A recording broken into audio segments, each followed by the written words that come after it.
formal, but we'll try to keep this as much like a work meeting as possible.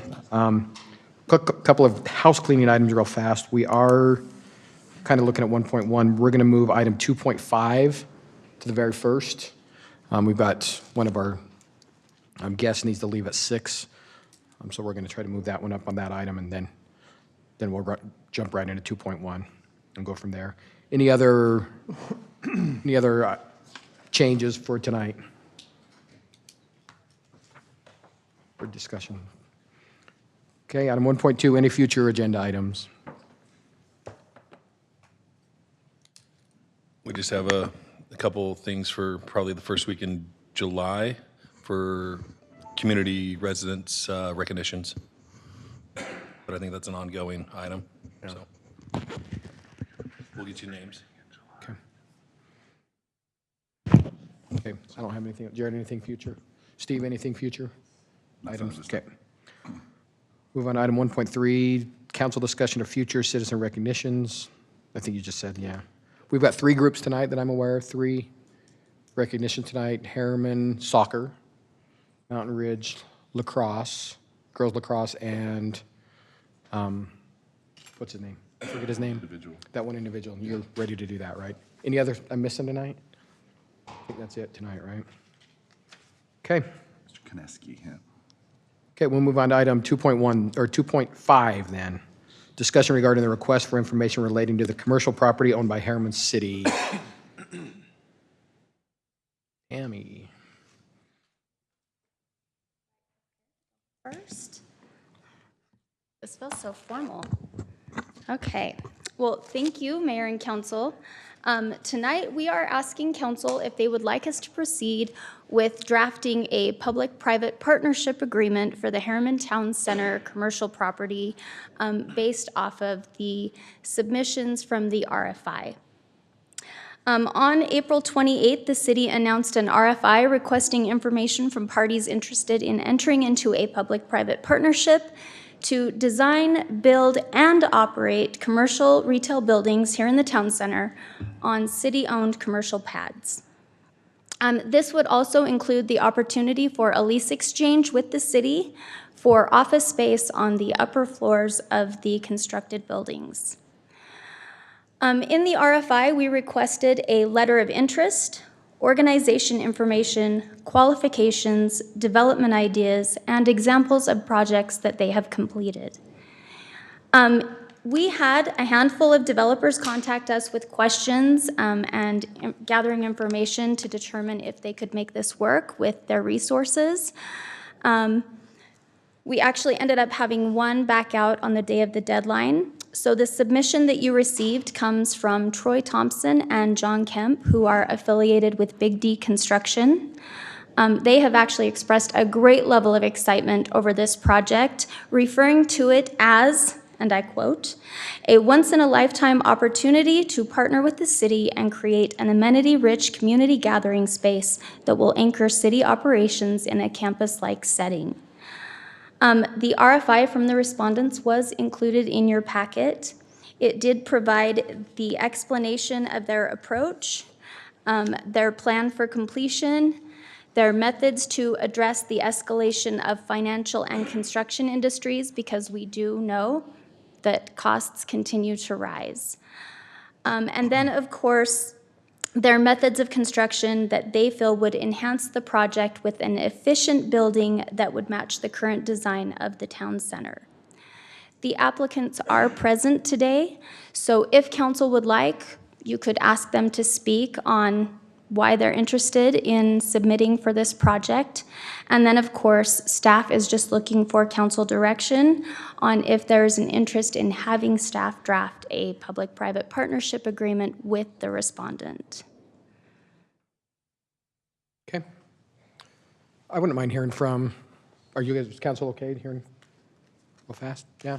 Can I hear from them? And I will say, Tammy, thank you. And I will say that I love how this came about. This was Jeff Sherrod, who's a resident here, kind of approached us and wanted a bike shop, and then expressed desire in being at Town Center. And then he brought in John, who is a resident here in Harriman, that works with him on the bike in the mountain biking community. And Then he brought in Troy, who is the COO, right, Troy? COO of Big D. And so they want to leverage theirs, but they want to be they're going to use their Big D resources, but I think they're going to be the developers separate of Big D. So if you guys if there's anything else you want to comment on and your desire.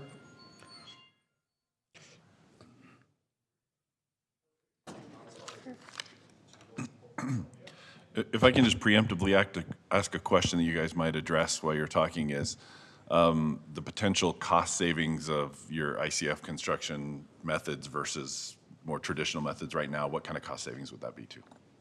Yeah, I'll let John address that because he's done some of the due diligence on it. But for starters, it'd probably be good if we both introduce ourselves. Troy Thompson, I'm the current COO of Big D Construction and Big D family of companies. We have 12 offices from Minneapolis to San Francisco, Boise to Phoenix, and about 1,700 associates. We have 4 offices here inside the state of Utah, and a lot of our work's done here. I personally have been doing development both as a president of a development company and now for many years, or at least the last about 13 years, have been doing it passive or mostly as a investor, not so much in the day-to-day operations where I was before. So I have a lot of experience with large and small development projects. It's a love I have. I'm involved in, I'm an owner in 3 hotels, office buildings, retail, storage units, lots of different things that way that I've been a part of developing over the years. So that's an expertise I bring, along with the 43 years I've spent overall in the construction industry. Even when you're a developer, you're largely involved with the construction too, as well. And, you know, I think in the nature of our construction business is a lot of the time, it's not like we almost ever walk into a job where there's adequate budget. We do work all the time for the state of Utah. We do work for private parties. And we usually say, here's the budget, go make it work. And then this is not a dig on architects, but architects like to design things that are really pretty and have lots of nice stuff on them. And so we get the drawings and we have to help put the genie back in the bottle or the project back in the box to be able to fit and make sure that the design works with the cost model. And a lot of times, frankly, scope grows and space grows. A lot of times it's more square footage than was originally anticipated, and we deal with that quite a lot. So we're extremely excited about the project. We would, as a consortium of resources at Big D Construction, I would personally put money into this, as I've been doing with many projects over the years. John would put money into this. We may bring a couple of other principals at Big D to bring money into this. We need to see exactly what that number is. And we've already talked to a lender that I've probably used on 60 or 70 projects over the last 25 years. It's Bank of Utah. So they've shown very good excitement for the project.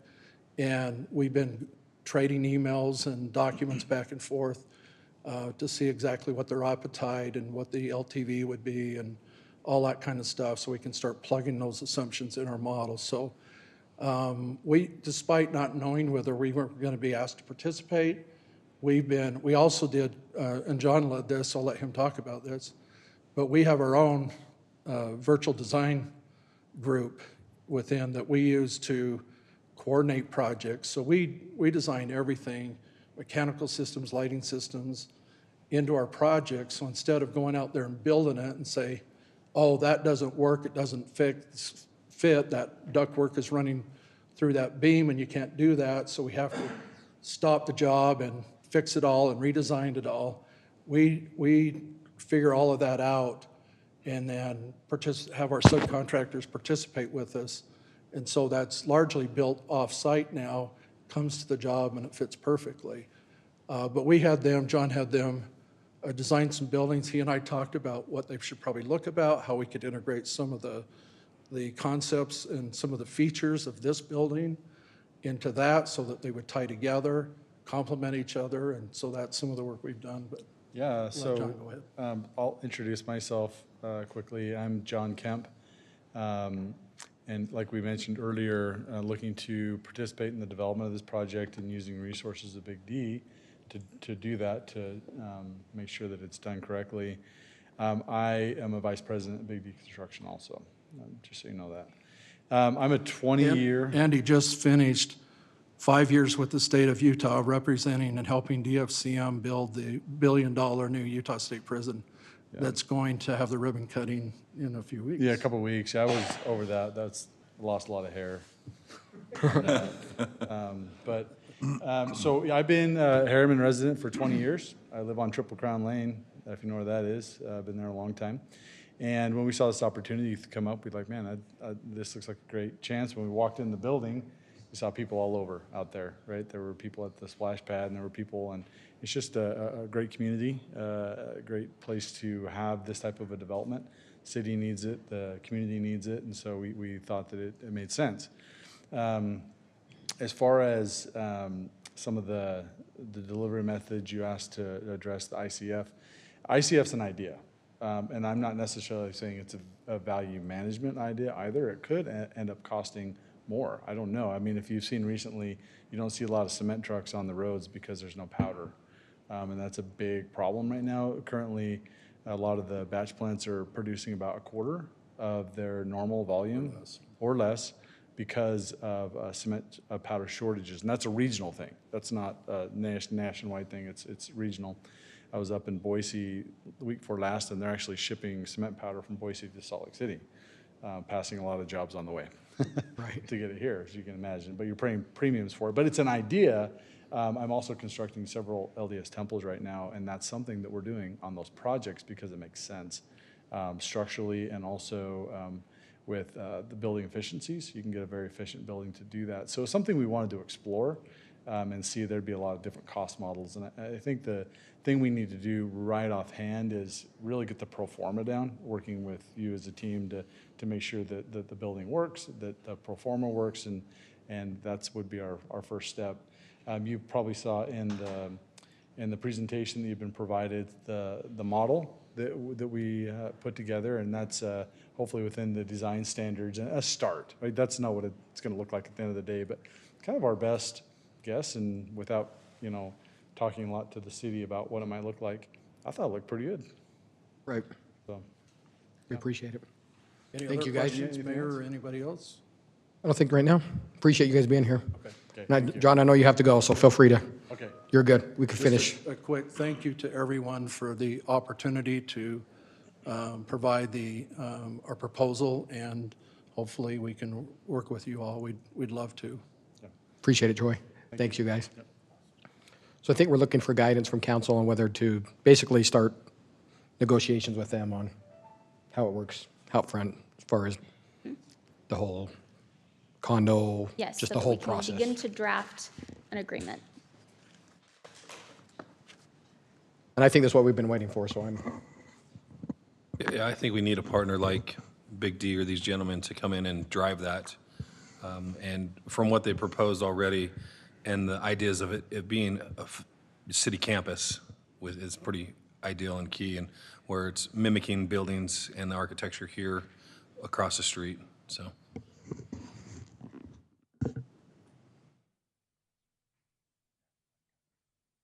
No, I'm curious to hear pro forma. The devil's always in the details. Right. I mean, as far as the budget goes, the budget's up to them. The city. Yeah, it's your budget, it's not ours. yep. Yep. I think we're good. Yep. Yes. I think you're great. Look forward to working with you guys on this. So. Thank you, Troy, and thank you, Jeff, for getting this ball rolling, really. You really got it rolling. It's So going to be cool. we're See excited. what it is. Okay, move on to item 2.1, Harriman Preserve Development Discussion. Blake.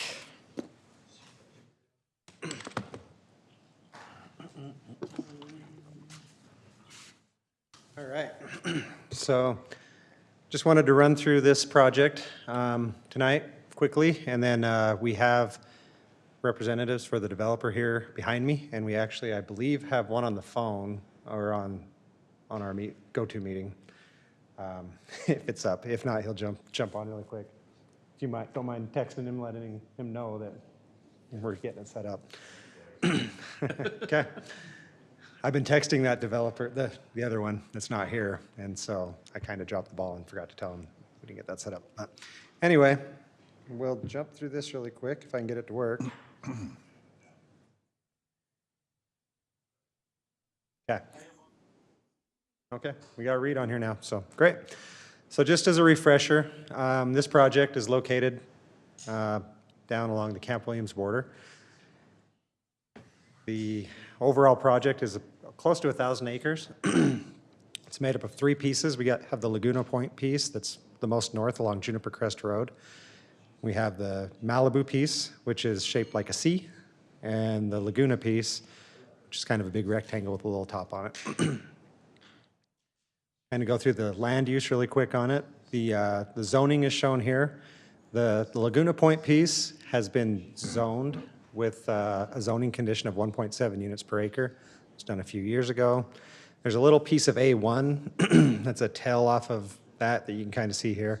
Very small piece on it. And then the rest of the property is currently zoned as FR 2.5. The zoning drives on this right now because that's what's entitled, but there is a general plan that's in place right now to guide if there was a rezone request. And this is the general plan that's currently in place. We actually have our general plan planned to come next month for an update. So this one is temporary right now, but this shows what the proposed use was as the current adopted general plan. Additionally, on this property, there's a hillside overlay. This shows the overlay area. The overlay doesn't say you can't develop, it just says you can develop with certain restrictions. So there's restrictions on what you can do for grading the land, where roads can go and things like that. But you can see the general plan and the hillside overlay kind of follow each other on where the development can occur without any other restrictions. The proposed land use that has been provided to us from the developer is shown here. The pink is are the development parcels, and then you can see the roads. There are 2 main access roads. One would come in, the northern road would access across what's currently Rosecrest property, and the other road, the green piece that's on the east end, accesses across Staker Parson and Wasatch development properties. And there's a draft MDA that has been submitted as part of their large area master plan community zone application. And so that's what we're trying to get to here, is a decision from the council on which way to go to address that application. A few more slides here. This shows what a sample of what their lots would look like on the cul-de-sac. The light green area would, I assume, be the hillside overlay area. And then the dark green would be the developable portion of the lot where houses and other accessory structures and whatnot could sit. This is another sample lot layout for another portion of the development. This layout helps keep the road or the houses from fronting the main road and is kind of an alley loaded concept. And then this last slide I have here shows the Laguna Point layout as they're proposing it here. And I believe what's shown here would require a little bit of rezone of that A1 portion of property, but all in all, it meets the 1.7 units per acre density and the requirements under that. In your packet, there was also a presentation that the developer prepared. And so there were some slides in there. The last slide had a quote from a former council meeting from 2008, 9, 10, somewhere in there, about holding zones, 2007, from about holding zones. And so there might be some discussion about that, but just wanted to kind of go back through this development and get some feedback from the council on which way we should proceed on with working with the developer on addressing or answering their application. Hey, Blake, on, do we have two questions? The hillside overlay and then the proposed use, can we get those maps on top of each other to see what that actually looks like? I mean, it looks like they're using a lot of that upper hill area that's open, but some of that lower transverse area. Yeah. I don't know if it'd be a good visual. I think we already have that map from a previous presentation a while back, but I can get that out to the council. Perfect. And then on the Laguna Point, that arrowhead piece, is that owned by, there's another partner in there, right, or another owner in that land where that's that west Yeah. side piece? Yeah, the west end. Yeah. Yep, there's, I think, looking at the parcel ownership, there's a couple different parcel owners there. But the zoning is still the same across both sides. So Blake, you're just needing kind of direction from us tonight then? Is that kind of what we're after, right? Yeah, we're kind of at the point where we've had working group meetings. We've had a few meetings and haven't really gotten anywhere. Our wheels are just burning up a lot of staff time, burning up a lot of the developer and their resources. So wanting to figure out which direction we need to go. I'll let you guys take this one at a time then, kind of, any feedback? Steve?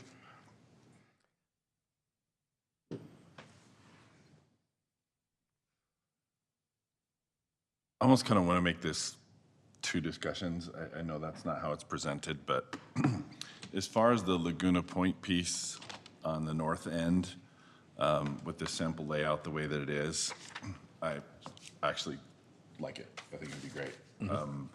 I don't have any objections, and I would love to see that go forward. The rest of it is, I'm torn. I love the concept, the design elements, the thoughtfulness in how the lots are going to be laid out, right? The preservation of so much natural appearance. It become, you know, the way that it's being presented suggests a very high-end luxury, mountain retreat luxury kind of environment up there, and I think that's a needed product, and I think it would be a very popular product. The challenge I have is that the number of units up there is a lot, and I'm not sure that putting that many residential houses up there with some of the impacts for municipal services that we would have to consider, as well as putting it that close to the camp where they've some very big guns are going to be firing just, I can't look at that pod number. What is that? 12, 13. Oh, the other one. Something in the bottom right-hand corner, right? M6 or M9, yeah. Yeah. So that particular one, especially, I mean, that's 100 yards from the top of that hill where those big 105s were, and Yeah.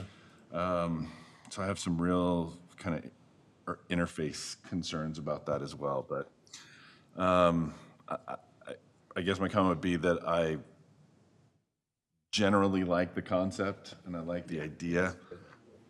Just am not, I just can't get on board with that many units. I guess that's where I'm at.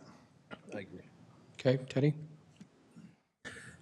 You know, Steve, I almost mimic him. I love the proposed architecture and the layout of the lots, the protection of the zones where we're not grassing the whole areas. I know it's being up there recently, even on both sides, that terrain is amazing for hiking and biking development. It's tricky, and you guys are seeing those challenges.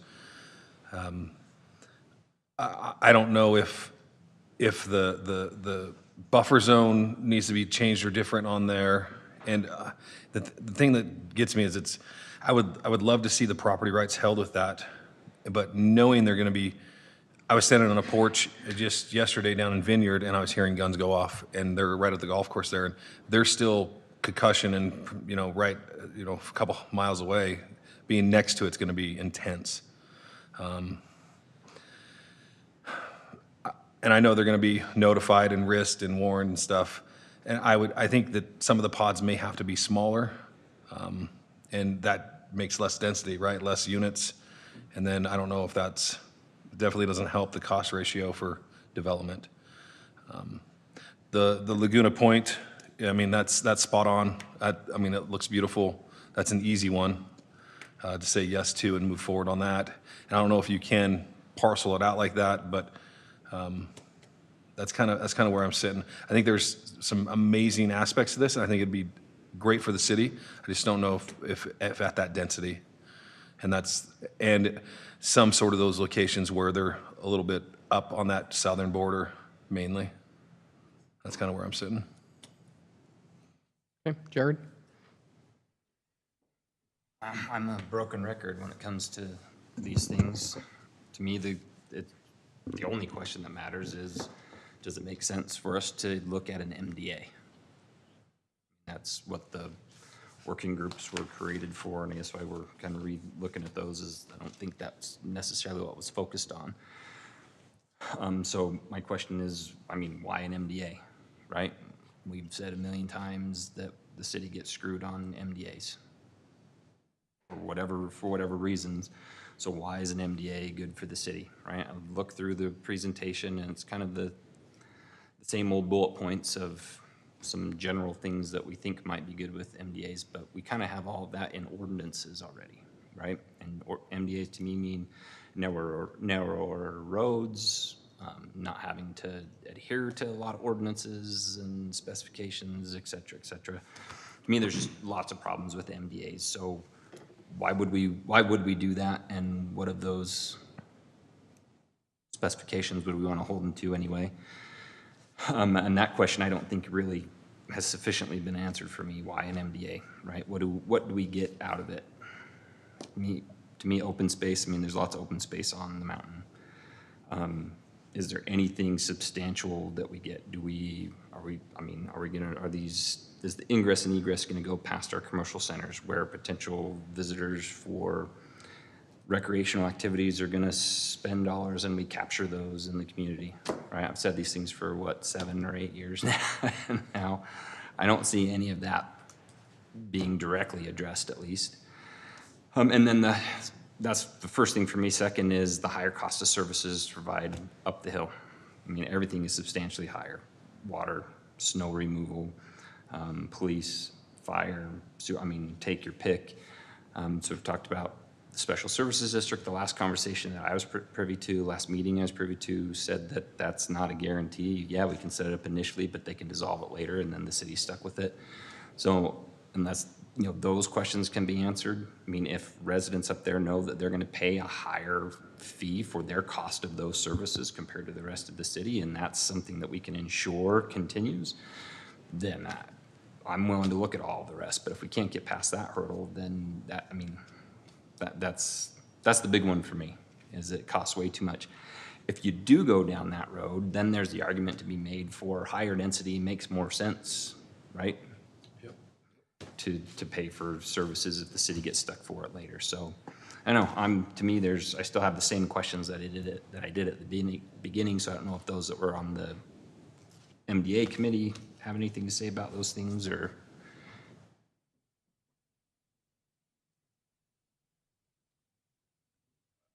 I would say I think there's pros and cons, right? For an MDA, there's definitely design elements and cohesive planning and stuff that I think are the pluses. I think you rightly pointed out some of the minuses that we've seen in the past. I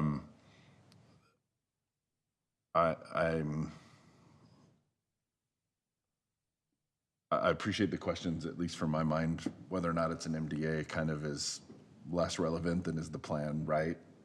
How we move forward with that plan would be, I guess, my second question. But to me, the MDA is the most important question, because you can come in with a plan and do subdivisions things, the top part, there's no reason to have an MDA for it. Right. I think for the MDA discussion, underneath our ordinance for the large master plan community zone, we require an MDA. So that's why they have it. If we didn't want to do an MDA, then they would just have to go back through and do a straight zone and ask for a general plan amendment and rezone to match what they needed. So, I mean, the And so question to us that would be is- the option The there. question to us is, why do the MDA versus have them do the regular process? And so if that's the way the council chooses to go, then that would be our answer back to the developer is we'd have to bring the application for the LMPC zone to the council, or they would pull it. And then if you denied it, then they'd have to wait a year to reapply.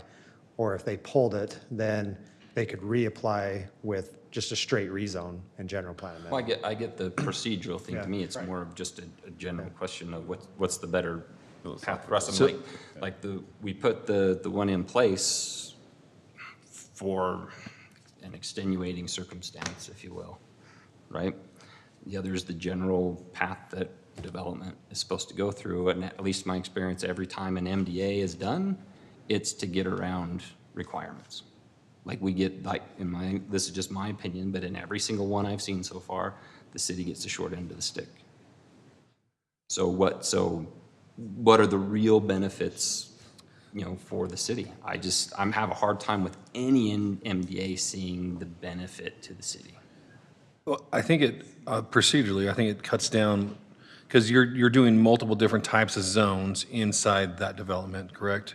You have different densities, different areas where it's going to have different items and aspects.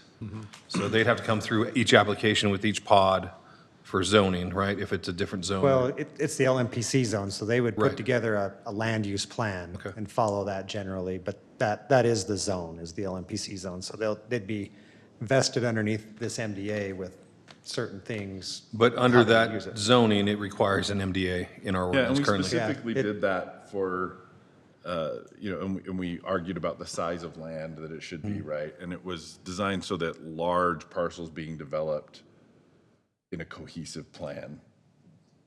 Because they could come through under each parcel and develop it differently under our current standards. Not that they would want to, but Yeah, so it'd be a typical subdivision like you've seen, like the Cove or something like that, where they would just bring in each pod and it would stand on its own based on the underlying zone and the city standards at the time. So, yeah, there would be, it'd be more traditional, more straightforward for staff. is that a heavier load for staff, or once the MDA's in, is that, what's easier for staff? The hard thing with, that's a tough question. Yeah. The thing with that is if they could do a PUD, they've got a whole bunch of different vehicles they could follow here. A PUD would require 20% open space, which they would hit that, no problem. If they did a straight subdivision, there would be no requirement for open space or other amenities.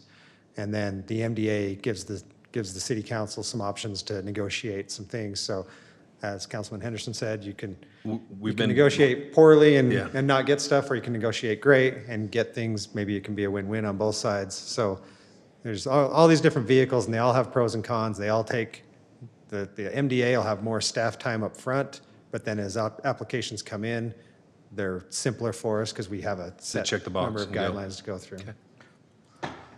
When I think, listening to Jared and Steve, I think an MDA would make sense here if we wanted to pursue this kind of density, in my opinion. I think that makes sense, a big development, it would make sense to do this as an MDA. For me, I know the argument's been made that this was a holding zone. To me, we've also now general planned. I think the intent of our general plan right now shows the same density. So I think we're reaffirming now as a council that that's the density that should be seen up there, is that 0.4. To me, that reaffirms that. For us, it's not a holding zone any longer. We've now reaffirmed that in our general plan, saying 0.4 units an acre is what we anticipate up there. I just, cost of services for me is the big issue. Still no, I've told John that I want to get on board with this because I like the concept, like everybody's saying. I love the concept, but I haven't gotten there yet as far as my vision and understanding how this could be a benefit to the city. With the benefits would outweigh the concerns I have yet. I'm just not there. So for me, I'm not there. I think it should develop as the zone requires right now, as the zone. Can anybody address the cost of services, the service district, et cetera? Any more work been done on Well, I that? know we've talked to Draper in their area. Justin, did you have something? Oh, I know that Justin's been working on some of that. I don't know, are you prepared to answer some of that? feels real formal in here, for sure. It does feel formal.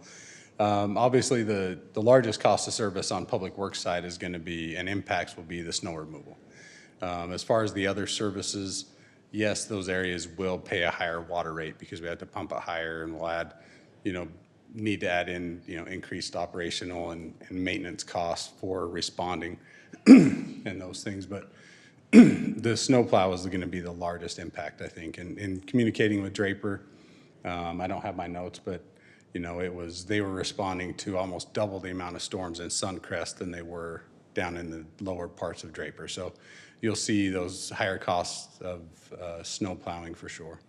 And it's similar elevation to Suncrest? It's a little bit lower Okay. elevation, so we may not have the same impact that Suncrest does.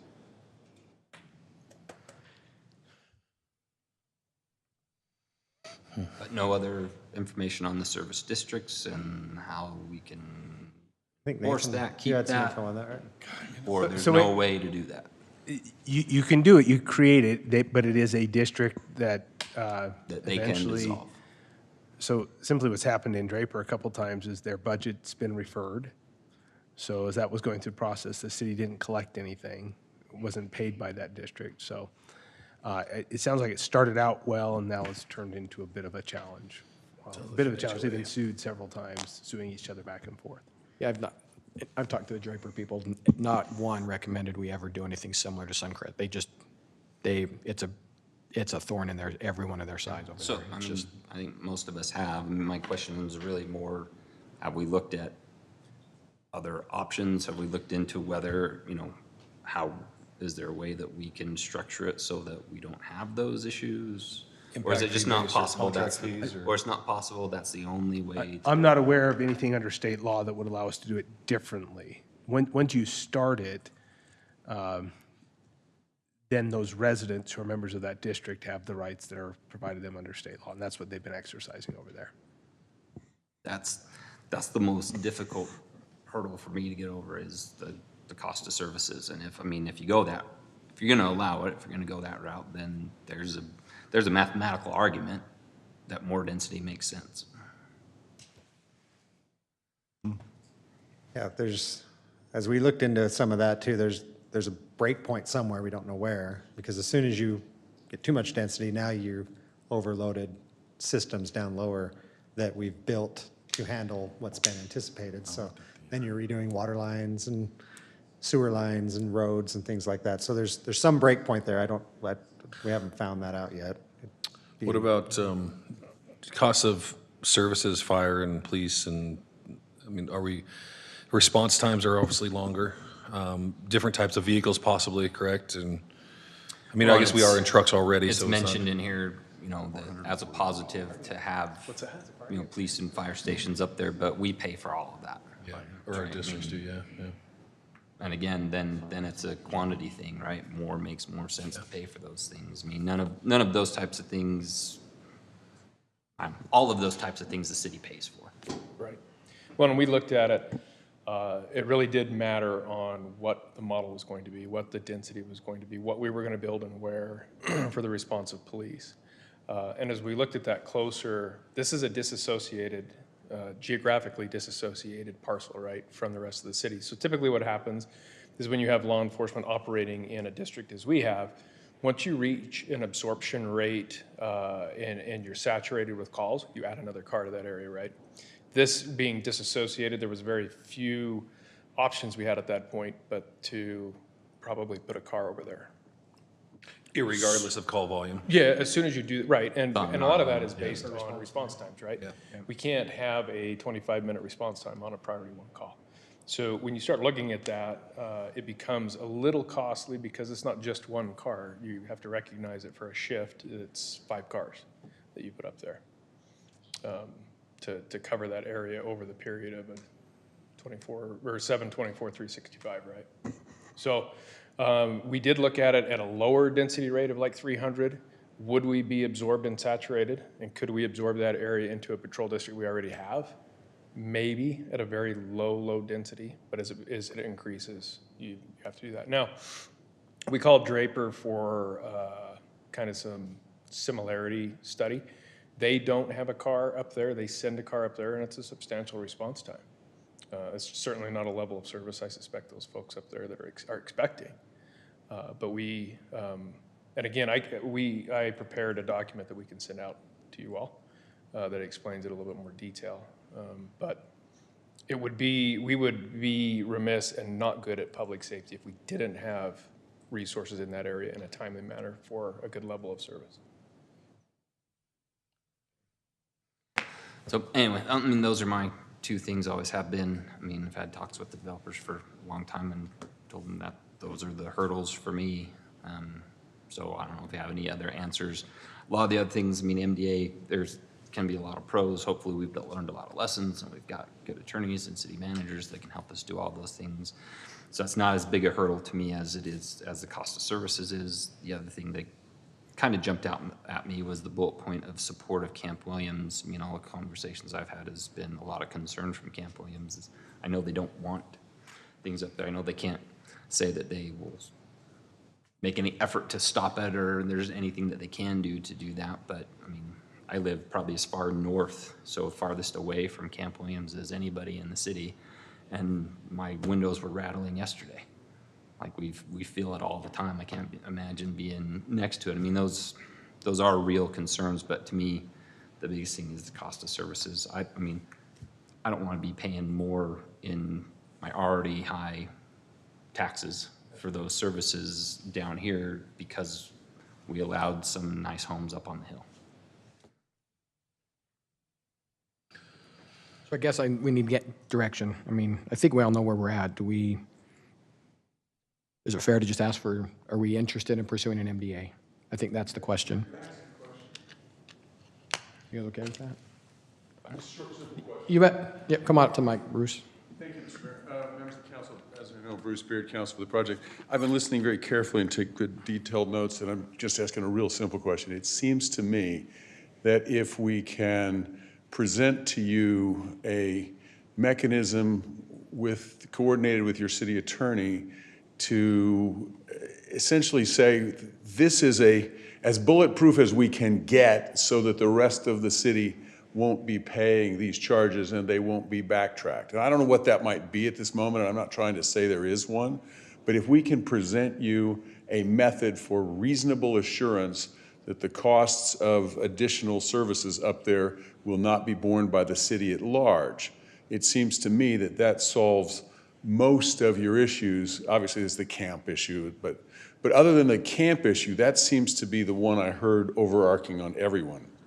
So for me, I'll say yes. Okay, well, that's my point. So obviously, I'm trying to figure out how to square the circle, and that was the one that all four of you mentioned, and I'm sure if Sherry was here, she'd mention it. So I guess I'd sort of, if you could, we'd sort of like to get maybe a straw vote from you on two scenarios. One, and I know the answer to this one, if we can't solve that problem, should we bother trying to go forward? There's no point in having that conversation. I mean, I don't need that straw vote. But the second straw vote was, if we can bring you something where your lawyer and your city manager will look at you and go, yeah, we think this works. If we can do that, and obviously assuming we can deal with the camp issue, is it worth our time to go forward? That's what we really want to know. I think that's a fair question, Steve. Thank you very much. Thanks, Bruce. For letting me So, talk. Bruce, real quick, I'm probably a 3-point guy. The extra cost, the camp, and the density. Yeah, and the density cuts both ways, as you've all talked about. So we know we're going to have to talk about density at some point, but sort of those things sort of all work together. Correct. You need the units to support the costs, and you don't want to as Blake said, you don't want to cross that tipping point between too many and not enough, and that tipping point is you've got a range somewhere, and we're going to play with that range. But the biggest question I heard up there were the camp and the cost of services, with cost of services being the primary driver for everybody's concern. And I think we're going to try to come back, if it's okay, if you give us a kind of a semi-straw vote, then I would put it this way, that what's that? irregardless of of any of decisions on the rest of it, that is an absolute has to be addressed. Yeah, that's what I right? thought. So that's, you Yeah, the you way got to I- at least solve that. The way I would put it is it's not worth spending everybody's time talking about everything else if we Unless. don't get past that. That's how I heard it. So, I mean, I heard that's the sine qua non of moving forward, is to present you with some methodology that Nathan and Todd can say, yeah, we think this works. Maybe a little out of the box, but, you know, we think it works. And I think I got some ideas, but there's no point in going over them now. Thank you very much. Okay. Thanks, Bruce. If I may approach and make a comment, because I know, Teddy, you had a couple other points that we really haven't addressed yet, and I've got the knowledge and background to address that, hopefully to give you some guidance. John Lindsley, developer of the project, been hired by landowners to represent their desires on the property. With regards to Camp Williams, so when this property was annexed, it was intended to be developed. And I know the discussion about holding zones, that there was no belief that there was such a phrase. We've got the audio. It says it was absolutely determined that this would be a holding zone. And at the time, they said they envisioned 2 units per acre up high and higher density down low as a cluster. And what we have right now presented is 1.3 units per acre. So when I ran the pro forma and the math and I understood the cost, I knew that I couldn't get lower than around 1.3. This was our asking. This wasn't me trying to come in high, settling low. This was what I needed in order for the project on a pro forma to make sense. We have $34 million in costs that we need to pay for, and we are still under on what Camp Williams has intended for their use to be up there, which was 2 units per acre at the low side. So what we feel like that we presented was a 1.3 unit, because we're asking for 1,300 on 1,000 units, or 1,000 acres roughly. That, to me, should help Camp Williams feel like that they have de-densified the project by 700 units. And so we feel like that we have tried to address those concerns, and hopefully, I just want that to be, you know, prevalent, that you see that our pro forma has to work for it to make sense. But I absolutely agree. The financial side, we have good lawyers on both sides. We got to get that nailed down, otherwise there's not a project, and I completely agree. Special Service District is a requirement up there. It just has to be, so. Can I make the statement that, and again, this is, it's all a little bit of conjecture, right? Because I'm just thinking out loud, for lack of a better term here. Sure. Great. That's what a work meeting's for. I appreciate it. On the area that's north of this B road, like the orange line, I guess, is on this imagery here, right? Mm-hmm. So the stuff that goes up along the A road through the canyon, right in the middle, and then the things that are along the north side of the orange road here. 1.3 units per acre in that area doesn't, I don't know, it doesn't sound crazy, right? It doesn't sound inappropriate. It doesn't sound like it's, you know, overwhelming. The area that's south of where that proposed road is, that gets closer to Camp Williams, kind of, I guess, residential development, even if they're, you know, big 3/4 acre, whatever lots, putting that many houses that close to Camp Williams is where I think a lot of us are expressing some heartburn as well. Sure. So I you know, I don't want to throw the baby out with the bathwater necessarily, but the more density we're pushing closer to Camp Williams, that raises my level of concern. So Understandable. I would just say I might have I could be persuaded on the other stuff. Yeah. As we get closer, my tolerance level starts to drop off, so. Here's my suggestion. This plan followed the hillside ordinance to 30% slope or less. Everything that's pink there is what you see that is 30% slope or less. And that's what we followed. We consider that developable space. One of the things we've suggested in our meeting is still continuing to work with Camp Williams and offering buffer zone. So what we do is we just cluster, we just move. We can sell them property along the bottom of this, create some buffer zone, and in exchange, the developer gets to move clusters in certain areas where it's more feasible for development. That's the answer to that. This is the first blush of what's developable, right? And John, I agree a lot with Steve, and what you're saying is great, where maybe this area is a 3 or 4 per acre, right? Yeah. But you're giving up those other ones where some you're not pods building would do that anything, kind of, yeah, and you're more clustering on that, the road. Maybe it's closer to the Staker side or something like, you know, yeah. I agree. To be honest Yeah. with you, it's going to be hard to sell a lot right on that property line, right? I mean, it's common sense. So the reality Unless is. you're Tom Cruise and you want. Yeah, exactly. But hey, you know, there is a point. I live up north. I hear jets. They rattle my windows. I feel good when I hear them. Our country's safe. I mean, I feel good that they're practicing, right? I mean, some people are patriotic in the sense that maybe it doesn't bother them as much. But it is, from an economic standpoint, the product's going to be difficult to sell on that area.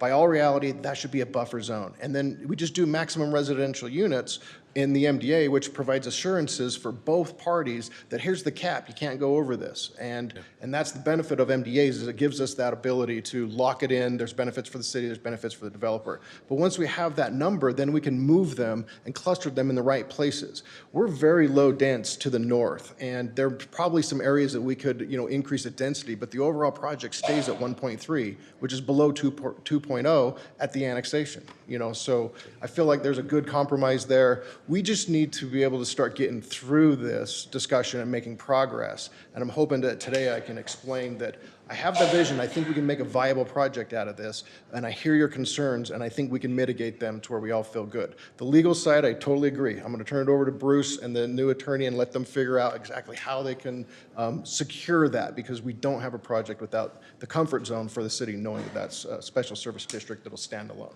So. Can I say, for sake of time, then, we all agree we've got to see those numbers before we negotiate much further. Correct, yeah. I think we're Agreed. Yeah. I think we're just, again, we're back to spinning our wheels again until we I'll know. continue to say the same thing. It's not worth talking about the rest of it if we don't get past that. Thanks. Appreciate it. Did you want to chime in? I'm sorry. No, I'm way behind on the discussion. I will just hold my tongue. Sorry, I think we know where we're at, so I don't want to belabor it too much. Okay. You good? You got what you need on that one? Yep, I got the next couple items, so I'm just going to stay here. Okay. Can we do number 2? Can we do two real fast? 6600 West storm drain reimbursement discussion. Okay. So this project is a storm drain that was installed as part of a development project, an off-site storm drain improvement.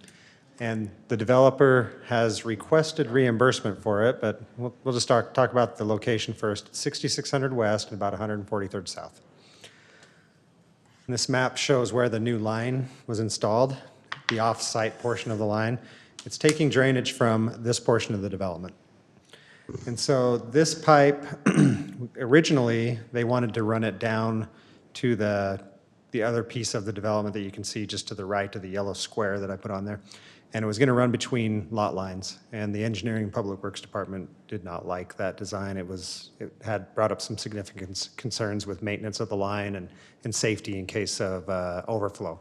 So it was pushed to the west and then to the north to tie into the existing storm drain near Butterfield Parkway. And so the developer came back and requested reimbursement. This pipe is not shown on our master plan or on our impact fee facility plan, so it's not eligible for impact fee reimbursement. So I responded back to the developer and said, there's a potential that it could be reimbursed with storm drain enterprise or general fund dollars. And the recommendation that we have is that there's a proportionate share that the city will be putting water into this road from 6600 West that ought to be reimbursed in some form or fashion to the developer. The last slide shows the total cost. I don't have the proportionate share. We'd have to go through and do some area calculations. I'm pretty sure it's less than 50%. We'd have to do a budget opening and have to come back to the council and do all those things to go forward with a reimbursement agreement. But the first step of it is to ask if the council would entertain a reimbursement agreement or if we're just not reimbursed for this improvement, because there is no actual obligation to reimburse. There was just a request. Thoughts? I'm looking at Nathan on this one. Nathan, what are your thoughts? We just need some direction from you if you want us to do it. This is not one that, as far as I can see, they have to take the storm drain from their property someplace. We just had them go down a route. I mean, So, there might be some equity if we look at, maybe I shouldn't use that word, but if you're looking at the flow coming off 6,600, but certainly, I don't believe we should be reimbursing the entire thing. It's not, there's not a large enough benefit to all city ratepayers to justify that. so I have a question. Sorry to interrupt. Why, to me, I'm like, it's just part of your development. You have to provide storm drain. And even if it shifted out of where you wanted to, it wasn't our fault. It was because that's the land. That's the way it needed to go. And that's the best drainage. So that had nothing to do with us. And to me, it's like, well, if we are going to contribute more of it, if further development is going to contribute more to those particular pipes, then the further development can pay these guys back. There can be some sort of pioneering or whatever you call those agreements to where Pioneering agreement, yes. that develop, if somebody else is going to benefit from this and now they don't have to put something in because somebody else did it before, then they can pay for it. I just have a hard time thinking that we should be in a position to have to reimburse this when this is a cost to develop. And typically, we would reimburse if there was some upsize associated with it. Our minimum pipe size is 18 inches for a storm drain, and this one had so much slope that they didn't need to upsize, so that was the standard pipe size they would be installing. So it is a little bit longer run than what would normally be required, and eventually, this road will be built out with curb and gutter someday. And so maybe the reimbursement, if there was one, wouldn't happen until the road tied into it in the future, because currently, it does not take any water from outside of this project. That's what I was going to ask. If we were putting anything in it, then I could see that percentage reimbursable, but Yeah, the upside cost. yeah, the upsize cost, or if we were using it, yeah. So, But it sounds like we don't have any plans there, right? It's not in our plan. If any further development happens up the hill, they would have to pay for their own stormwater. Again, responsible for the pipe size or whatever. If they wanted to use this pipe, they could pay for upside, you know what I mean?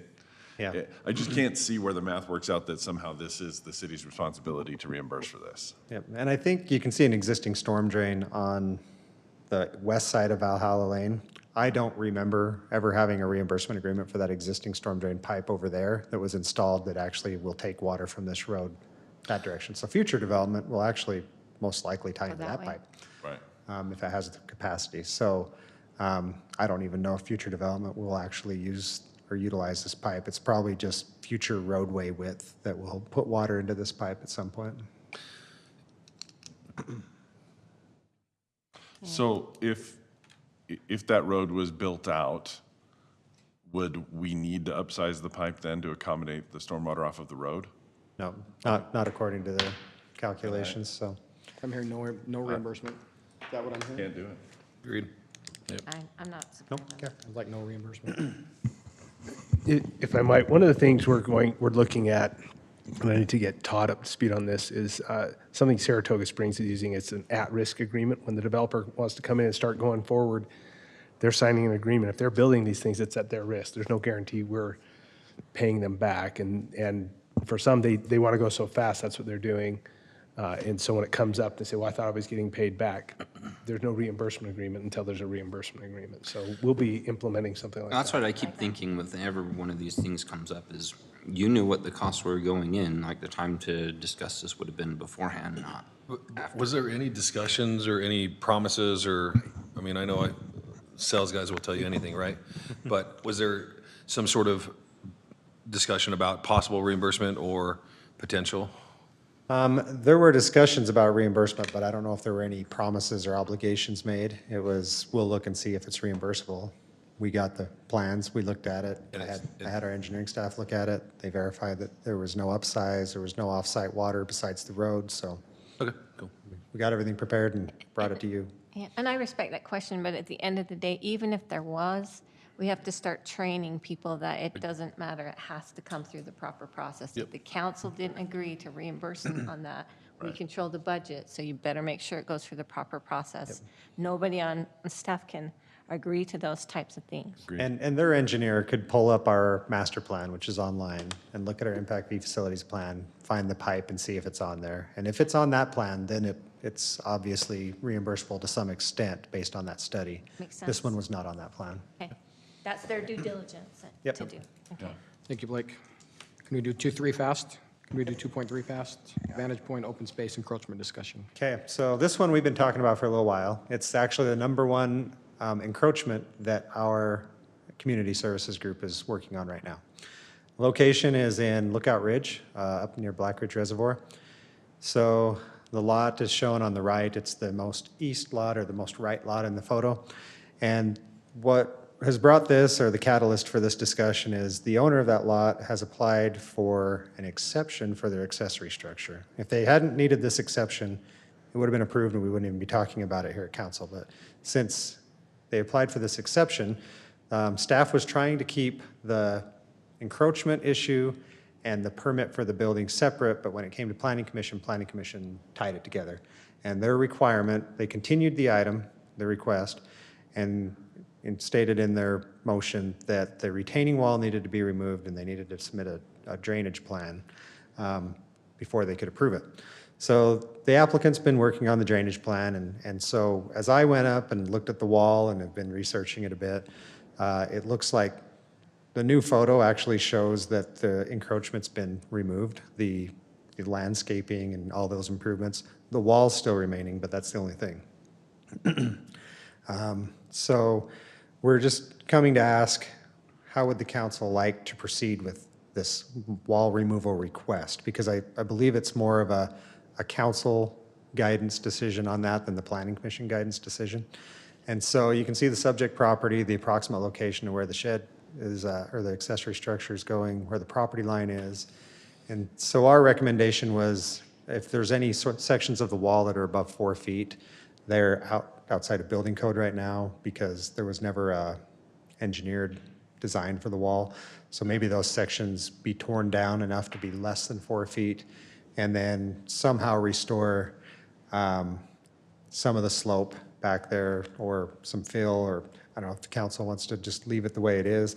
Something we're trying to accomplish is just so that it doesn't get encroached upon by the future in case this homeowner sells, because this homeowner will know the rules and what's happened, but a new person buying it might see this big open flat space and want to expand their landscaping and trampoline and everything into it in the future. So trying to find a good balance where it's not onerous to the owner, but still accomplishes what the city is trying to do. And this direction would probably take toward the community services group to address the encroachment issues so that we could move the accessory structure permit forward. And your recommendation was number 2, option 2. Is that staff's recommendation? Yes, there it is. I'll say first, that's great explanation. It helps a ton. I read through all of this and it just made me mad again. Every one of these just ticks me off, but good explanation, that helps. Are we addressing the neighbors as well? Those are that whole wall is item 1 on the community services encroachment items. So yeah, both sides will be addressed. My biggest fear is we ask them to remove the wall or portions of it, and then we have runoff and drainage and erosion without properly vegetating that or doing something. So obviously they paid a lot of money for that wall, or they did it themselves, even still a lot of time. I think they still have to restore some sort of that slope or potential to pretty much option 2. But I think it's going to take more than just vegetation because it's cut in pretty good. If I can just add a little color, I've spoken with these residents a lot and been up on the site and taken a look at this situation. So just a little background is, because of its proximity to the trail and that cul-de-sac there, a great number of people have been accessing the trail through the residents' property and the neighbor's property, just walking right between the houses and going up on the hill. Hikers, bikers, all the above. And they tried signs, they tried talking with people, any kind of mitigation that they discussed just didn't work. There was some consideration of building a fence along the property line, but although that would keep some of the bikers and hikers walking across their property because they couldn't get out, a fence didn't provide any privacy for the trail and the access behind. So it's kind of like spend all this money to build a fence just to keep people from walking across your property, right? Anyway, Fences make good neighbors. what? Fences make I good know, neighbors. it's true, right. So their solution was, they took the rocks that were on property there and stacked them up, made the wall as an obstacle for bike riders to go up. You'd have to go way around it to get up there. So that's, at least that was the philosophy behind it at the beginning. I've seen their revised landscaping plans and use for the house. There is nothing that will go past the property line. I do think that if, to Teddy's point, if you start tearing down the wall, you create new drainage issues. It's been evaluated as is, and the drainage is appropriate and adequate for not only this property, but the neighbors' properties, right? So the one thing that I do have kind of an understanding about is that there's sections that are over 4 feet tall, and I would be reluctant to just leave a wall that hadn't been engineered, structurally at least certified that it's stable and okay. I do also see the idea of revegetating between his property line and that wall to create a deterrent to future people who would encroach there, if that makes sense. But I don't know if you would need, if you add fill, then you create new drainage patterns and new problems. If it carries any weight, my recommendation would be that we keep the wall, revegetate from the wall to his property line with some native grass seeds and stuff to fill that in so that it's just not open, flat area, you know what I mean? Maybe you could even introduce some contouring stuff or some extra rocks, or I don't know. You're saying 3? Yeah, more like 3. I mean, I think Don't we want to just, fill the slope, though. No, I think it's a no, mix because of then both, you add more complexities to a drainage situation that's already fixed, right? Was there a drainage problem before? Was that flattened out, or was it? We don't know what it lines, was it's before. pretty aggressive But on there's the been slope an, lines. I'm just Well, saying there was that's a kind of study the- done. The showing contours that here are wall the right now old is contours that you can see, so it kind of shows how it used to go. Right. That if there were new contours on here, it's pretty flat from the wall to Yeah. the house. I think it's got a That's kind of constant where I'm grade. going with your point that, I mean, if it's flat, it encourages encroachment in the future. A 3-rail fence or some sort of. I mean, we see it all over the city. Yeah, the concern that the planning commission had was drainage, so I was trying to hit both their concerns with my recommendation here. You can see there's like a natural drainage on the northeast corner of the lot, or not corner, the northeast line. And if we can just make sure the water gets there, and I think his new plan that was submitted with his shed shows that, so I don't, My- it my doesn't need to be concern- backfilled to the previous condition, because that actually, I think Councilman Shields is right, that does create a drainage issue that has kind of been alleviated at this point. My biggest issue is when we have that big rainstorm again, and we have already checked box this is okay by the city in 5-10 years, and a new occupant, and their basement fills up. That's, They have had an evaluation by an engineer on the drainage that Okay. says that it's. but as it sits currently, but Right. if we make Yeah, changes and that's adjustments or the bring problem. fill in. That's the concern I have too, So, right? yeah. And is that engineer something that we've reviewed as staff also, just Mm-hmm. because? But they, We would outside do that engineers have with- disclaimers too, right? Yeah. I It's checked it. being It's good. submitted as part of this exception or this permit for the shed. The planning commission required that, so it has been submitted. I think it's under review by the engineering department right now. And so we can look at that, and if there are concerns there, we can have those addressed. Maybe there is a little bit of a, I don't know, directional berm that makes sure the water directs that way. It doesn't impound any water. That's been our problem in the past, is impounding water. We don't want to impound it, but if we can direct it, then we can look at doing that.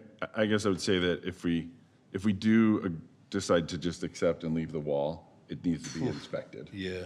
Make sure that it's structurally sound. Yeah, great. And then we need to come up with a plan to discourage further encroachment there. Whether that's some landscaping, whether that's native vegetation, whether that is contouring, whether that is building a berm to channel water at a specific place that you want it. You know, anything along those lines, I think that could restore that to a native hillside Maybe you could also have them stake the property, so there's permanent markers for property lines. So, So what I'm hearing is keep the fence, keep the walls, sorry. well, what do we, Wall. so what do? Vegetate from the fence line, from the property line to the wall. Make sure it meets, that it's going to get, Yeah, and- that it's and- not a flooding issue by, Yeah, any of these And then- changes, I just want to make sure that if we do all that, native seed and the stuff, that we're not exacerbating or creating a new drainage problem. Does that make sense? And those directions there, we will take to our community services group, and we'll allow the permit for the structure to proceed as long as the drainage issue is concerned. Yeah. And then the wall will remain, and we'll just tell the planning commission that the council has decided that the wall can remain. As long as the wall is up to our engineering. Somebody's got to do some Yeah. As long as it engineering. meets There's a code. caveat there, yeah. Yeah. Wall has to meet code. And obviously, I so- do think, in speaking with the resident, they have reached out to an engineer. I think that they'll be able to come probably early next week to do the inspection and give us some feedback. So I don't think that's a long time to get that answer. And This we one do- goes farther north though, too, right? Yeah. Or south, So sorry. it might be the entire wall, but yeah, I don't know if this neighbor wants to pay for all of that inspection or, yeah. but we'll want to see all the wall. That'll probably be part of the community services process as they go through this encroachment and try to remediate that in the best way possible, but. Is there possible to make that, the evaluation and remediation on the other property owner for the wall that goes behind their property? Does that make sense? Through community services, yes. Yeah, okay, I think that would be a more appropriate. Were they than- in party into building this wall though? That's, I'm not sure. oh, yeah, see, it's, Yeah, that's. a I would good hate to point. I would hate to burden that new The homeowner. neighbor have anything to do with the construction of the wall? No, okay. Yeah, so that's tough. Then it seems like the person who constructed it, because it's not on the neighbor's property, they constructed it on On city city property. property. So if they constructed on city property, they should be responsible for the whole thing that they constructed on our property. Because they didn't construct it on their neighbor's property, they constructed it on ours. Fair enough. Yeah, but I don't think that should, this issue should hold up a permit. I would Okay. agree. You got your Excellent. direction? Thank you. Okay, thanks, Blake. Okay, I look for a motion to Temporary. temporarily adjourn our work meeting. I'll make it. Motion by Steve. Second. Second by Teddy, all in favor? Aye. Okay, take a 5-minute break, and then we'll come back for CDRA, real fast, and HCSEA. Grab a water. 5 minutes, please. Or do you want to do those at the end and get all these nice people out of here? We can ask them, we can ask if we can do that. I don't have a problem with that. Put them after the general meeting? Jackie, can we do the HS, can we do those others after? We've got a big crowd tonight. I just didn't know if that was.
the meeting.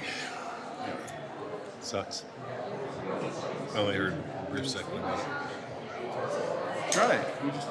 We needed the crowd, so we started this whole process. That's right.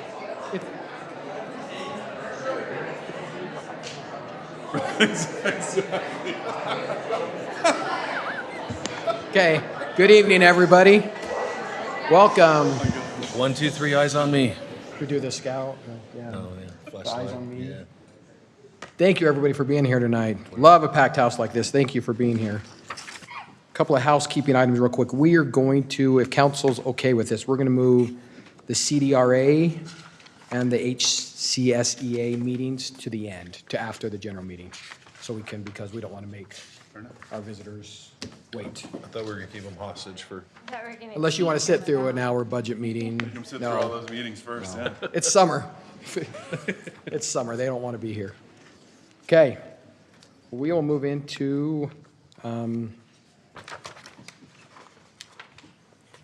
item 4.1. We will start with our Pledge of Allegiance. That will be offered today by Kaysen Bagshaw. Kaysen, if you'll just come up to the, Please rise. Repeat the Pledge of Allegiance after me. I pledge allegiance to the flag of the United States of America and to the republic for which it stands, one nation, under God, indivisible, with liberty and justice for all.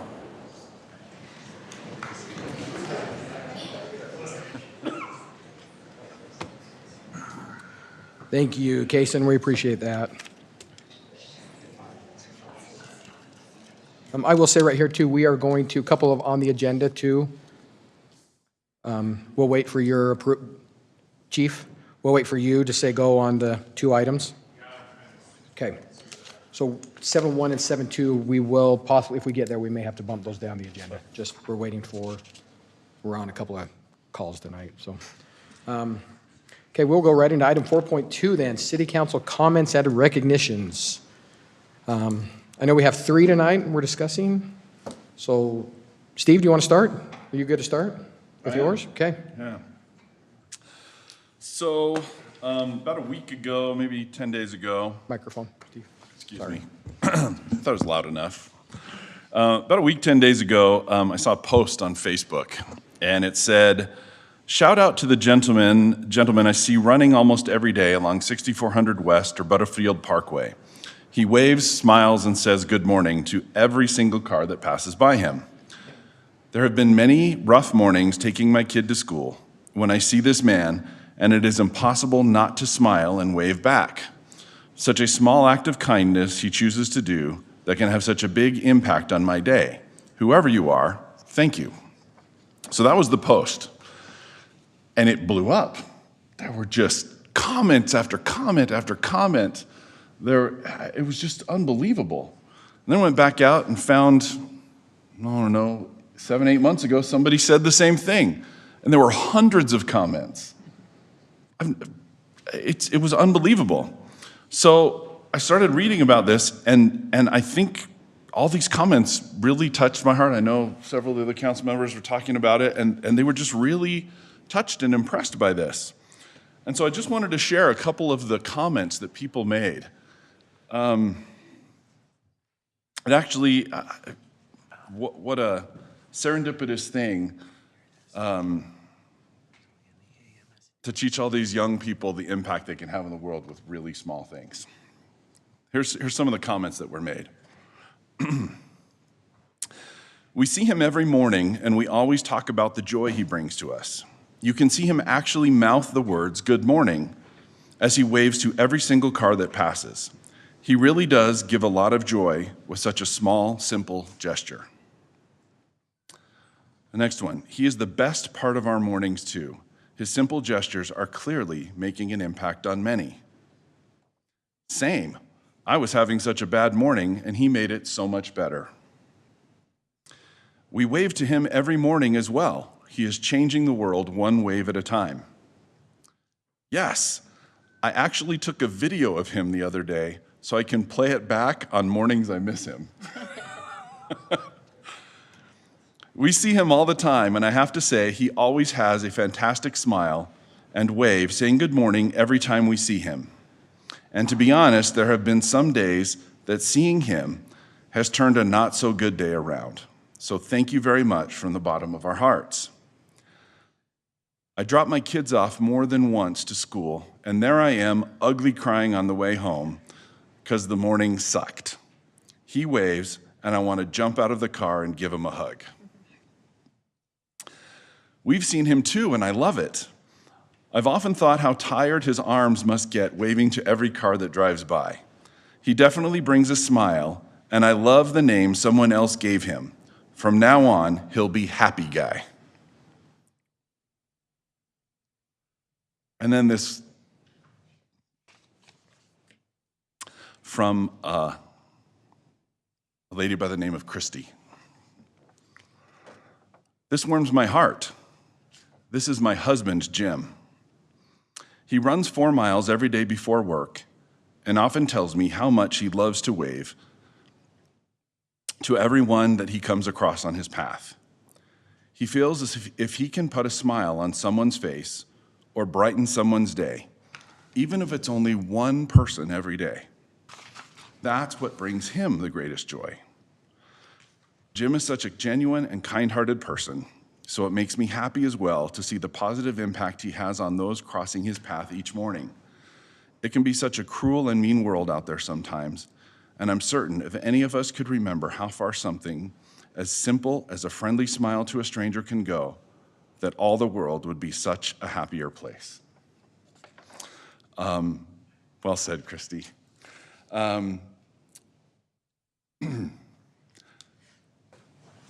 As a council, we just thought it would be appropriate to bring Jim Kineski. Are you here with us this evening? Back, yep. Come on back. Come on up, Okay, Jim. come on, stand up. Come up front.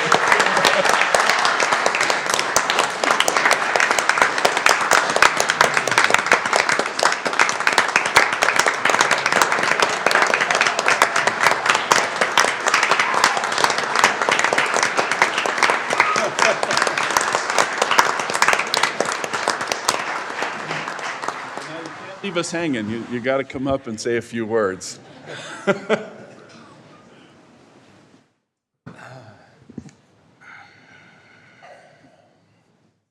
makes me sad in some way that we're living at such a time that such a simple thing would make such a difference.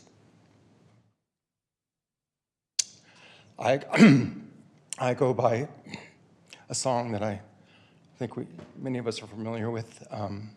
Have I done any good in the world today? Have I helped anyone in need? Have I cheered up the sad? Have I made someone feel glad? If not, I have failed indeed. Then wake up and do something more. I can't remember the rest of the song. And dream of your mansions above. And dream of your mansions above. But it is my motto, and I do believe that doing a little thing can make a big difference. And that's why I do it. And I enjoy the people that are out there just waving back at me, because that's where I get my joy, and it makes my day as well. Thank you.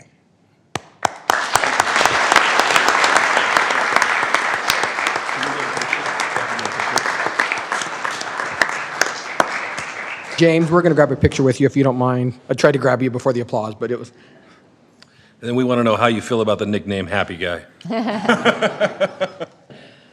We'll come down there. I can take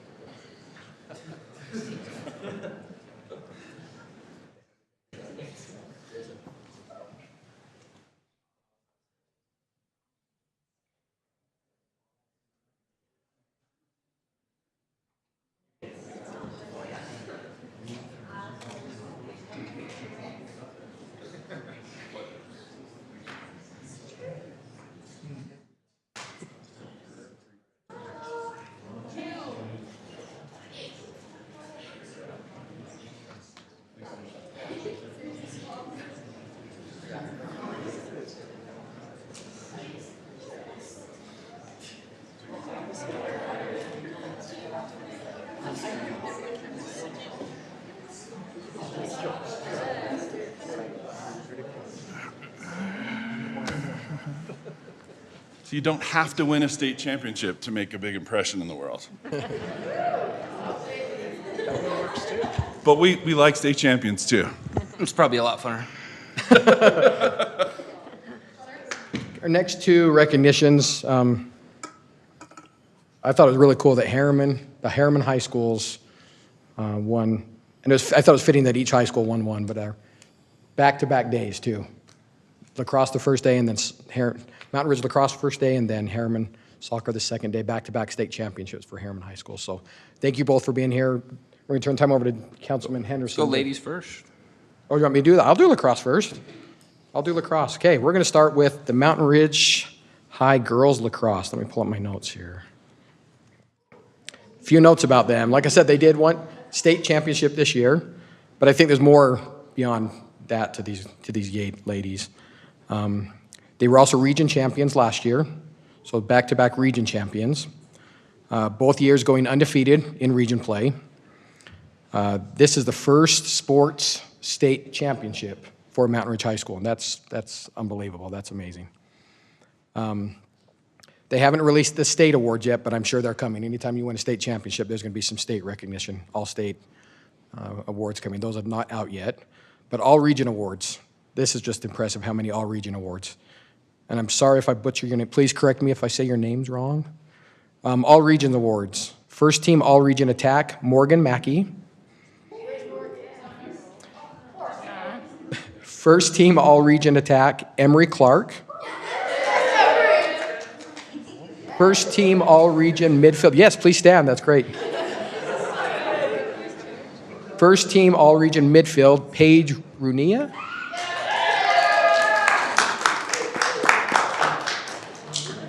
First team all-region defense, Lily Messina. First team all-region defense, Annalise Anderson. First team all-region goalie, Rebecca Bargeron. Question here real quick. Yeah, ask a question. What's your nickname? Marge, okay. Barge.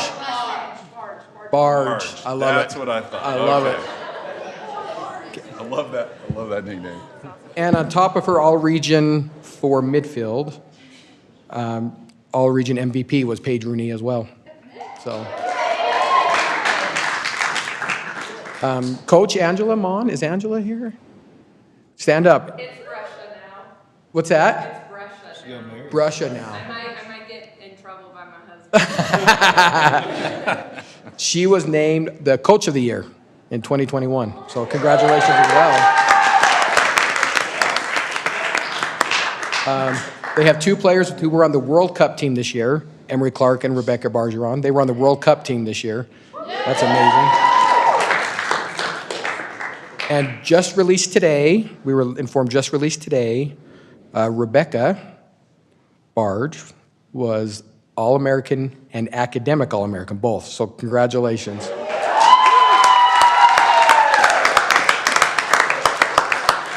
All-American, and joining her on that team is Paige Rooney as an All-American, Academic All-American as well. So,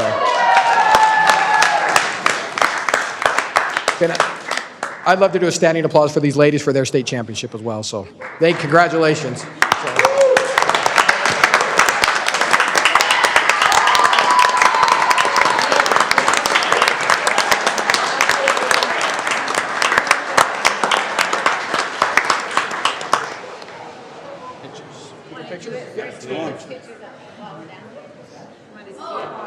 Should we do both pictures at the same time? Yeah, that'd be great. Okay. There we go. We're gonna take pictures with you after. Yeah, hold tight. We'll do both pictures at once. So we'll talk soccer and then we'll do all the pictures. Smart. Thank you. Okay, Jared. Those who know me know I'm a man of few words, except for when it comes to soccer and the world of finance. Start a stopwatch. But this will be short. So, I'm sorry guys, I don't know if there's any region stuff been awarded or whatever. I haven't looked at any of that. I really don't know. But I think this is a story of the team. I just kind of looked over everything. I don't know if you guys have done this yet or not. For those who don't know, in fact, let me see if this works. We've been having technical difficulties, so I'll try and play just the beginning of this. 3. was one of the greatest championship runs in Utah high school sports history. Harriman was the 18 seed coming into the boys soccer playoffs, but the Mustangs pulled off 5 straight upsets to win the 6A title, and wait till you see how they did it against Davis. And there's some cool highlights of one of my other, I'm a club coach, one of our club players on Davis's team, and Josiah and Trevor and whatever, but I think that intro says it all. I don't know, I think the guy that spoke last night said he was looking, couldn't find anybody ranked lower than the basketball team that was 10th, right? So it really is incredible, but when I talk to my coach friends and buddies who were there and whatnot, and they ask, well, what happened? Where'd they come from? Like, well, it wasn't, if you actually look back, it wasn't that bad other than they were L's on the sheet, right? I don't know if you guys have looked at this, but from region play on, right, there's a couple preseason games, but really all the stuff they look at region and playoffs. But region record was 3-7. They won their first game against Copper Hills. I'm told, I missed that one. I'm told it was the Trevor Walk show. Scored like half of his season total that game or something. So it was like, that game was 4-2, so the margin of victory was 2 points. And then they lost 7 games in a row. These guys heard me complain about it after I came in after a few of them, right? Those 7 in a row, the first 4 were losses in overtime. And in overtime high school, the first goal wins, right? So, and in several games, they led. So margin of those losses were 1 goal. One of them was in penalties, so went past 2 overtimes to pens. So only 2 of those were in regular time, and those margins were 1 loss, or were 1 point. So it's not like it was a bad team. They were in every single game. So 7 losses in a row, but all by 1 point, right? And 5 of the 7 went to overtime or later. And then you hit the winning streak of then 7 in a row, right? So the first one was West Jordan in regular time, 2-1, a 1-goal margin, right? Riverton in penalties, and then 5 playoff games. First one against, so we're number 18 against Westlake, number 15, and there's only 24 teams? I mean, there's only 6 ranked lower, right? So the first game, say they're number 50. So that's what a Cinderella story was, really. I'm good. Ask my son. I'm good at giving digs. That wasn't a dig. But even that game was overtime, right? 1-goal margin. And then the next game against Corner Canyon, ranked number 2. They were, including me, I know all the coaches and probably half the players on that team. I was like, they're shooing to get to the final. Like, you guys have no chance. That was one game I said, no way. And they took them to penalties and won, beat the second seed. And then from then on, I'd say my son came home and said, Dad, I think we can go all the way. I'm like, well, I know you can now, right? I think everybody felt that way, looking at the rest of them. And every one of these teams, sorry, I have to pick out Josiah and Alex on the end here that play on my club team. Every one of those teams from Corner Canyon on, they played against their teammates. So I was there watching our other players as well. But every one of those games, so Corner Canyon went to penalties. Next game against West into overtime. And these are all away games, right? We're the low seed. So overtime, we win on the Golden Goal. Farmington, the semifinal. 2-1. You guys can go watch those highlights forever. That's fantastic. Overtime, 2-1. And then the final, you could arguably see went to overtime. Last 2 seconds. Right? So of those, so the 7 losses, 5 of the 7, overtime or later, the 7 wins, 5 of the 7, overtime or later, arguably 6. I mean, it was just fantastic. And the margin of victory in every single game except for Trevor Walk's Copper Hills clinic was a 1-goal margin, right?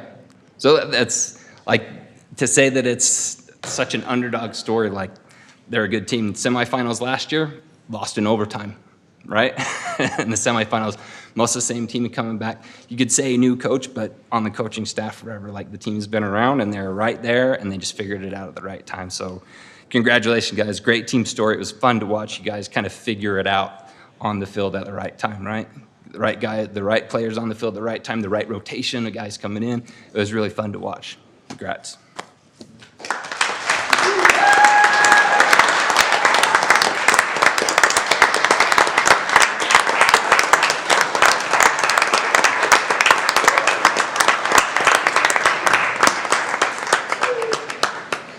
Good.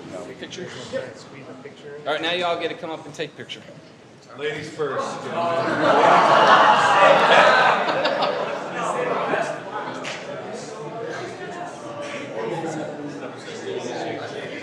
She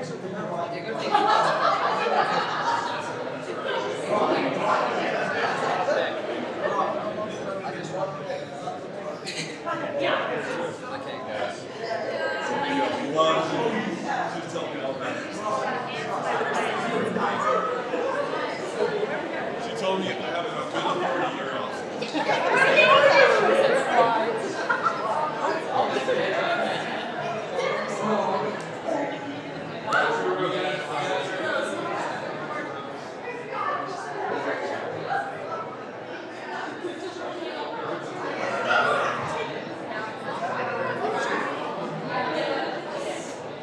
Everyone take 2 steps to your right.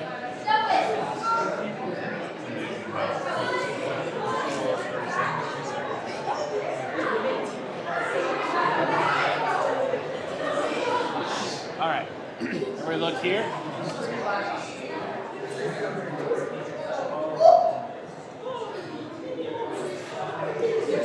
All right, first row, bend down just a bit. Not quite that much. All right. 1, 2, 3. Say cheese.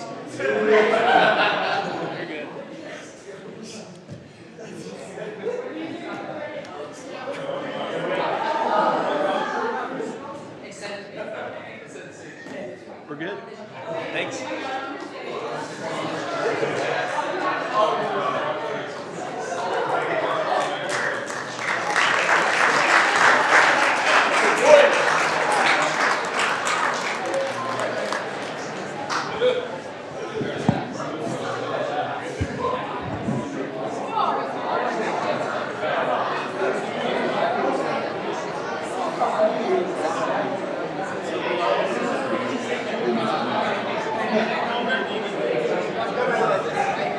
Right knee up, right knee up. All right. Yeah, right knee up.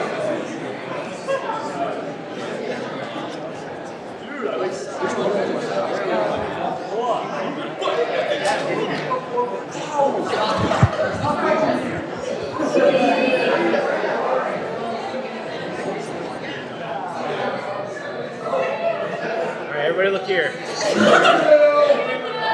Okay. 3, 2, 1.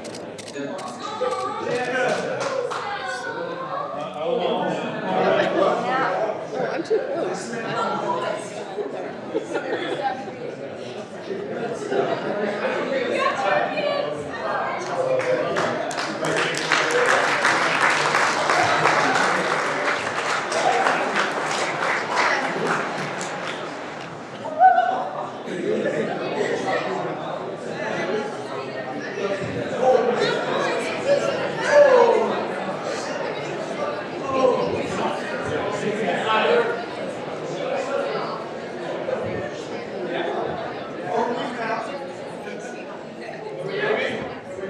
I'm thinking there's a whole lot of soccer players who should be taking a whole lot of lacrosse players out for ice cream after this. I'm just saying.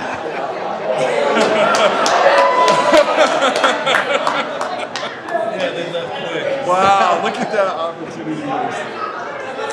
Thank you, ladies. Congratulations. Thank you. Congratulations. Thank you.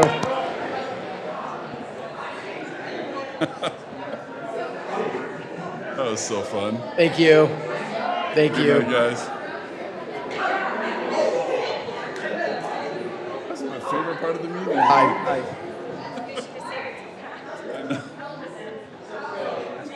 That's so fun. Look at that guy.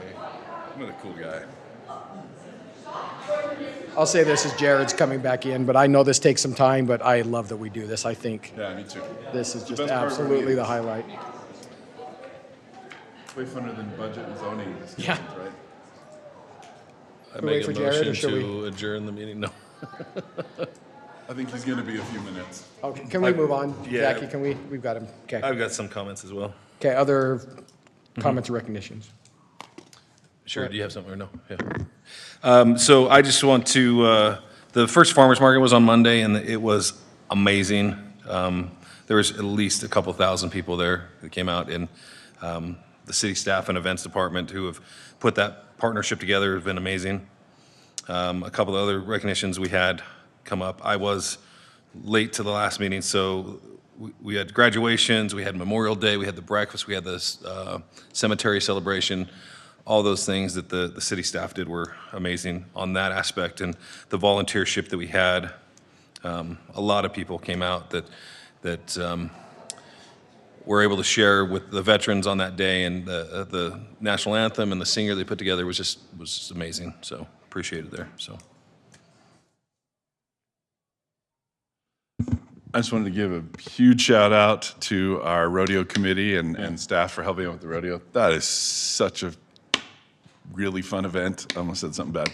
I love that event every year. It's such a cool amenity for our community. It is, frankly, I think it's just one of the best events that happen in America is a rodeo. It's great people doing great things. It calls back to our heritage. It helps us understand the things that are important. And I just could not be more grateful for all the effort that went into making such a great event. Can we do it every month? That would be fun. They said they want to add a third night, and staff almost fainted, so. Yeah. Sherry, anything? I will also shout out, I don't think we've met since also the Memorial Day breakfast. I know it's busy event season for everybody, but to everybody involved with the breakfast too and the ceremony at the cemetery, thank you for, I know our staff's busy right now, and thank you for everything you were all doing. Truly, thank you for a lot of extra hours, a lot of long days, but every event I've been a part of has just been top notch. So thank you to everybody involved. So, okay, we'll move on to item 5, public comment. I'll just read this about public comment. Audience members may bring any item to the City Council's attention. Comments will be limited to 2 minutes. State law prohibits the council from acting on items that do not appear on the agenda. Public comments for this meeting will also be conducted electronically.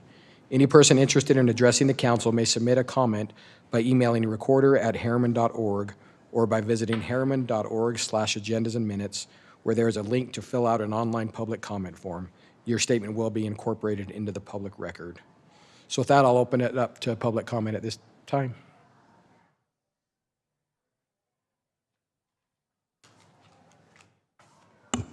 Hi, Tammy Pfeiffer from Jordan School District here. We visited you a couple of months ago, and I just randomly chose tonight to come to a city council meeting to check up on you.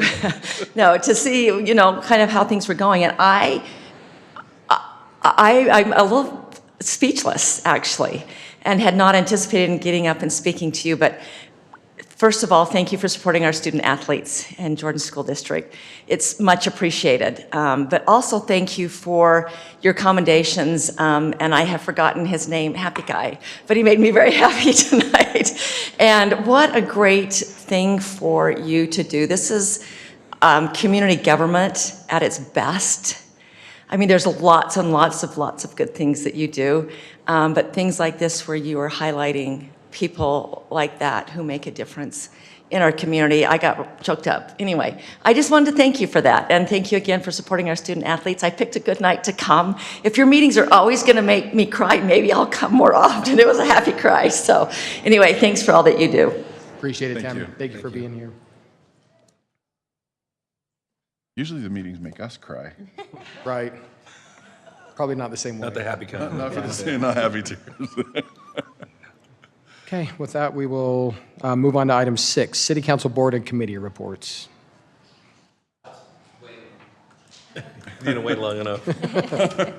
I'll start. I got invited to ice cream. Dang, we thought that you would go. The Youth Council we're just going through the process of doing interviews for all of the youth who submitted applications to serve on this coming year's Youth Council. We received 36 applications this year, which is really awesome. And just thanks to all the parents out there who are raising such amazing kids. And I'm grateful for the opportunity to work with them and excited to work with them.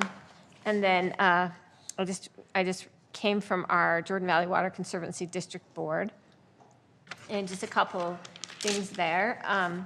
it looks like, we're just kind of projecting, obviously it's a projection, but if we stay on trend with what's happening right now, we'll end up with about a 15% fiscal reduction this year over last year, which means that we're going to sell about 15, that less water this year than we sold last year, which is good. It's hard because you have to budget that, but it's also really good. It shows that people are responding to, to the environment and the climate that we're in and helping with that. So we're really grateful for that.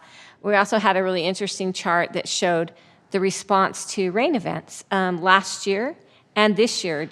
Over Memorial Day, there was a steep decline on water delivery. So that was a really exciting thing to see, that people are really responding to that. So they're shutting off their sprinklers when it's raining rather than just letting them run. So grateful for that.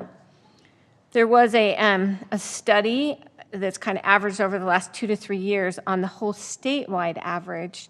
We're about 14 inches below normal precipitation. So that kind of puts in perspective to you why our reservoirs are so low and what the true impact has been on this lack of precipitation.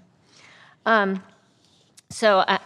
thanks to everyone for being responsive. Keep up the good work on really understanding, our water issues and how we can respond to them. And then I was going to read this. I don't know, Nathan, maybe you guys were going to present this. I don't know, but they talked about a award, an APA Utah 2021 Project Award for Water Efficiency Standards. It says your submitted nomination has received a High Achievement Award, and this was for the district, but it also called out the project summary. The cities of Harriman, South Jordan, West Jordan, and Bluffdale are high-growth communities where rapid development is creating new pressures on water supply. In partnership with their wholesale water provider, Jordan Valley Water Conservancy District, each of these cities has recently enacted comprehensive water efficiency standard for all new construction, including single-family residential. These standards help ensure that new growth is following sustainable water practices and are a successful example of greater integration of land use planning and water use planning. The adopted standards are based on effective water efficiency landscaping practices seen throughout the Western United States. And the award was actually for projects that are giving, project awards are given for projects that involve one or more groups of collaborators and are given at 2 levels, high achievement and merit. High achievement awards represent projects that make an exceptional contribution to planning in Utah and deserve recognition of the highest achievement. So I just would congratulate our staff on working hard on getting those efficiency standards in place. I know there was a lot of effort that went into that, and it's just awesome to see that's recognized, even up to now award-winning standards. So thank you for just being leaders in that and pioneers actually in that and getting these things in place and leading out on that. So thank you for that. Thank you, Sherry. Anything else, Steve, Teddy, Jared? Yeah, I've got so we've had a couple of different committee meetings, from a Veterans Committee where we actually put in place the recognition for a couple funny things that happened at the rodeo that we're going to continue on for the tradition about recognizing veterans in the community. We had members of their family submit little quick bios, and it was tough to pick just 2 this year, 1 for each night. Next year, and we may expand that because there's so many valid recipients of that little recognition that we do for them. And it was a great add to the rodeo. So that was really significant this last month. We met as a sewer board, lots of things happening there with the growth and expansion of not only our city, but the whole district involved.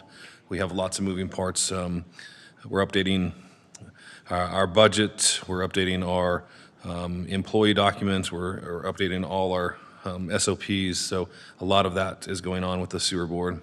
And then we have plenty of projects go on, and we're getting some good costs on a lot of things, which is good, so it's going to save us, and we're not planning on raising fees at any time in the near future, which is great for all our constituents. Healthy Harriman as well. We had a Pedalpalooza last month that was a amazing, quick little event for the kids.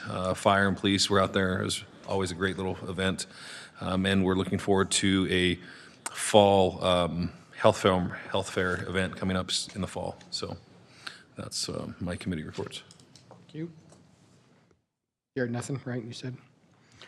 I'll report quickly on 3 I had this week. Friends of Harriman, our nonprofit, we are very close to having that. We have our EIN number and the other tax documents in place, so now we're just waiting for the official 501c3 approval. They are taking steps to do, I think I've talked to you, a couple of you about doing this Dowdle puzzle. I've completely handed that over to the nonprofit. They're going to try to raise the money to do it and try to raise enough money to buy 10,000 puzzles to start with too. We've approached RSL about becoming a co-sponsor of the puzzle, so it almost be Harriman City home of, the Zions Bank Real Academy, something like that, and they would put in a big chunk of the money. We've got to raise $50,000 to get there, to start it, and then whatever it costs to do the puzzles. But Chris and Cody have been pushing hard on that, so I'm excited. They think they're going to get there. They've already got. Chris told me some numbers the other day. They're thinking they I could was raise. blown away. They're thinking they could raise $250,000 for the in the nonprofit. So I think it's unbelievable.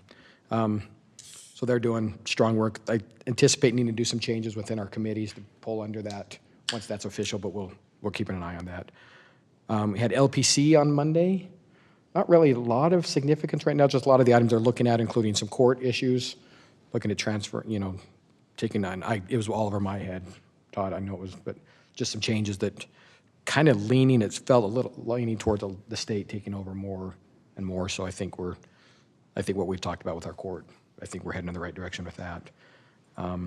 They talked about water, of course, and then we put our city out there for as many committees as they possibly. We're just saying we want to be more involved in committees, please. We talked, about you, Sherry, being on the water board at the state level, looking over at state legislation involving water. We put our names out there, tried to be involved in the housing discussion more, that kind of stuff, to make sure we're heard on that. So we're trying to get our names out there and involved as the city as much as we can.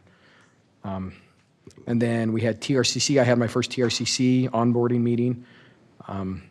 Sadly, there's not a lot of money left. A lot of the money this year is already gone to projects that have been approved in the years past. But Wendy does have a list of 3 or 4 that she's going to submit for the funding. There is a desire from Riverton. Tony McKay's on that with me, kind of pushed to look at some regional projects as well. She did get a little bit of pushback from Mayor Ramsey tonight, so it'll be interesting to see how that goes. Anyways, we can talk more about the coalitions we need in the Southwest more, but that's a different discussion. So those are my reports tonight.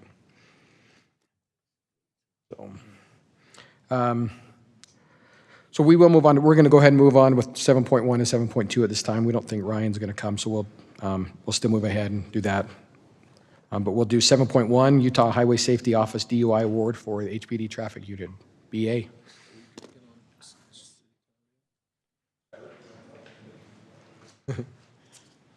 Mayor, Council, thank you.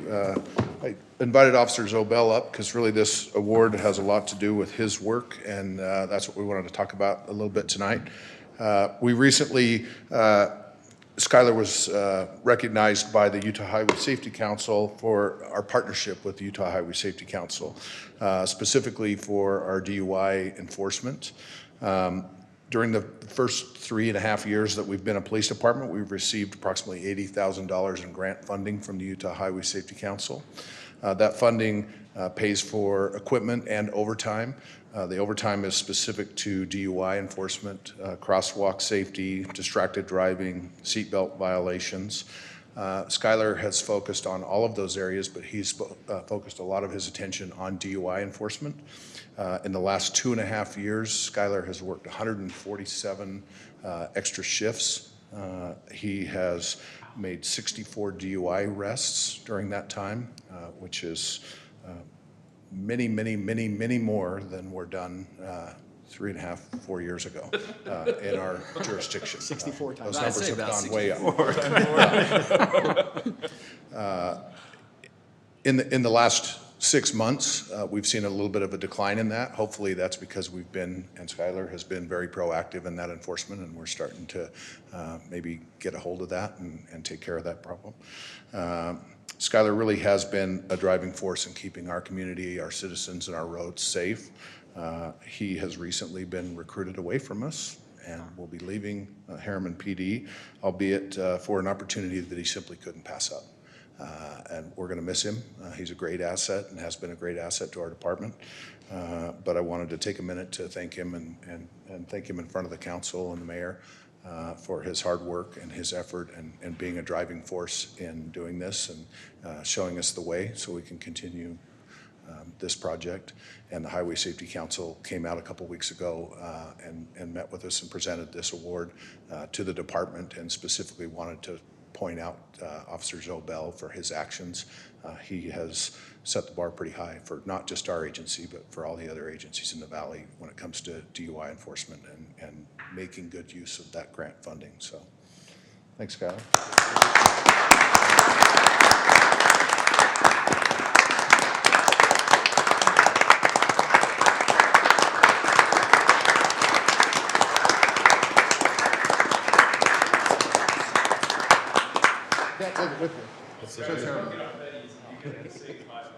Well, just so you know, 64 is kind of a low number for me. And that's in, what, a year and a half, 2 years? I just want to thank the chief for allowing me to do this it's been my passion for a long time, because DUI enforcement to me is something going to have a huge impact on our quality of life in the city, and it impacts a lot of people more than we know. So just again, thank you for allowing me to do it and allow me to be here for the last 3.5 years, and I'll still be around with partnerships and helping out, so. We're excited for your new opportunity. Thank you, guys. Yeah, Appreciate it. he's got a career opportunity right now he could not pass up. So even listening to his opportunity, You can't say no to that. we'll miss him, but we appreciate it. Do we need to get cooler hats? Are we taking a picture? Cooler. We need cooler hats. Is he a trooper?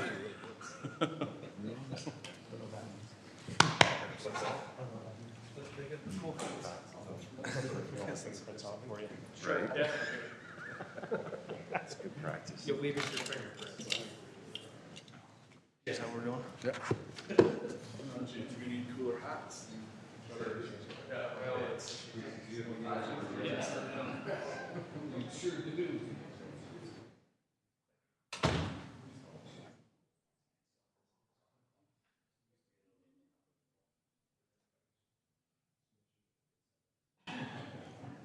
Which one's that?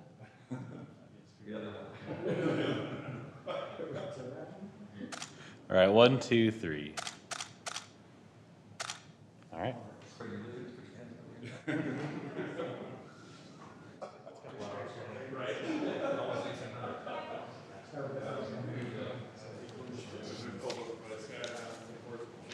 Thanks.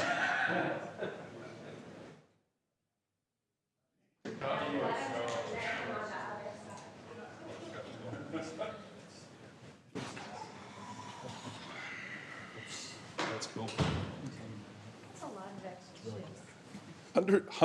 What was that number? 147 extra shifts? Yeah, almost 1,800 hours.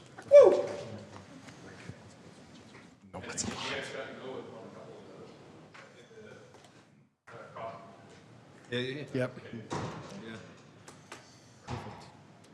Ooh, Thank you, BA. Okay, so you didn't want to do 7.2? You think we do 7.2? Okay. Okay, we'll move on to item 7.2, retirement presentation for Officer Ryan Nelson. Do you want to take that, Chief?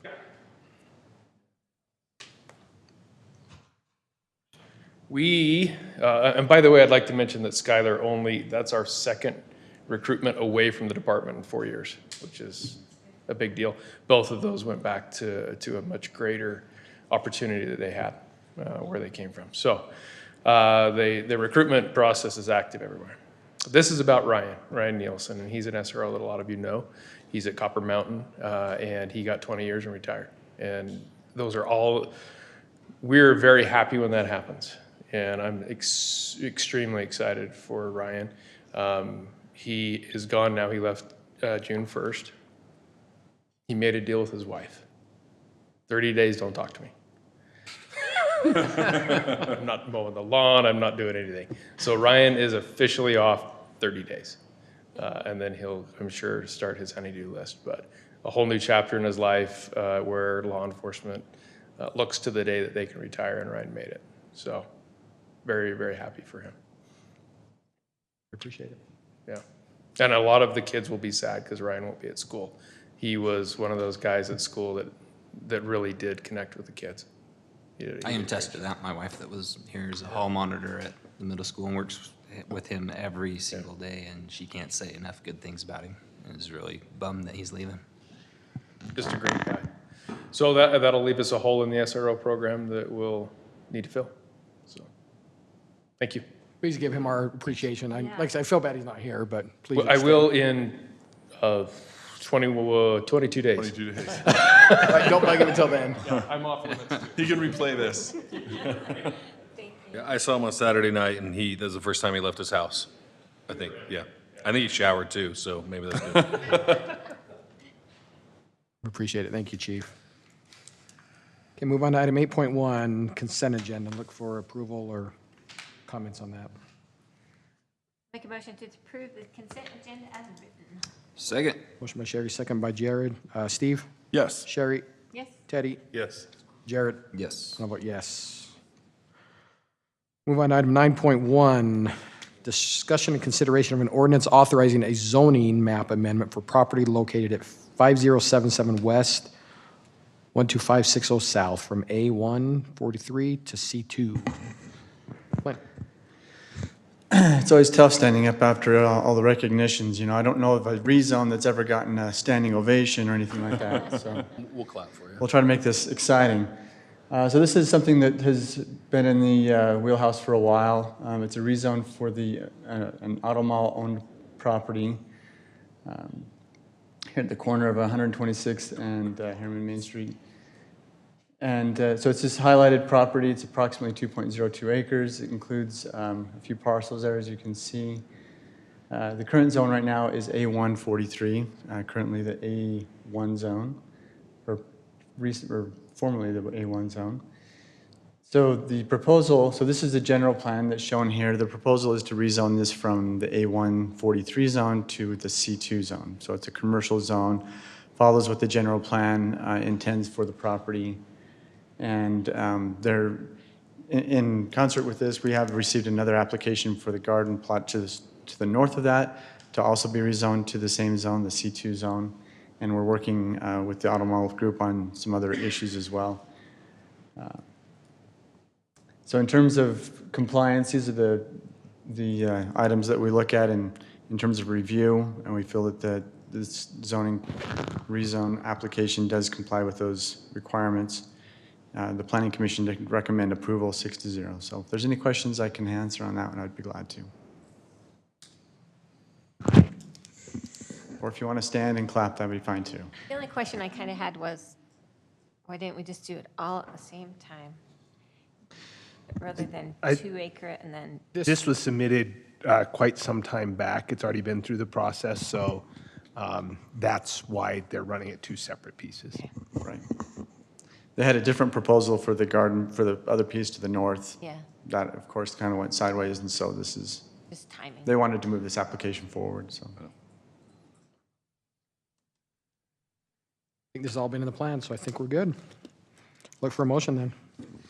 Motion to approve ordinance number 2022-23, authorizing a zoning map amendment for property located at 5077 West, 12560 South, from A143 agricultural to C2 commercial.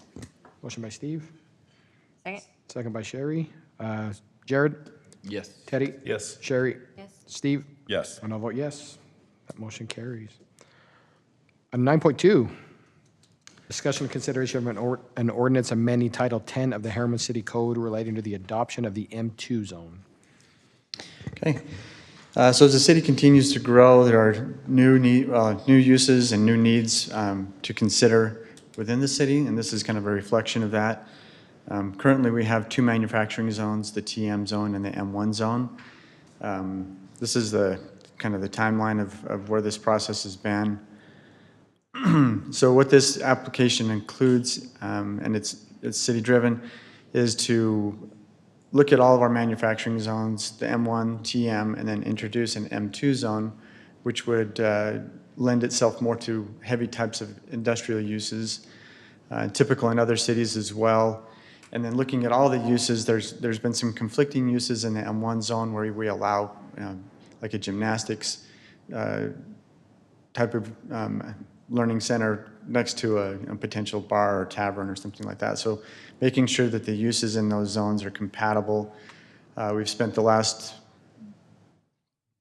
4 or 5 months on this. Well, it's been longer than that. It looks like a year and 4 or 5 months. And but looking at those uses and making sure that they're compatible. Currently, there's very little manufacturing zones in the city, as you can see, that are highlighted here. The M2 zone does not have a current application for it, but it would establish the zone so that somebody could come in and apply for the M2 zone. These are, again, the requirements that we're looking at, establishing the zone and then amending those uses.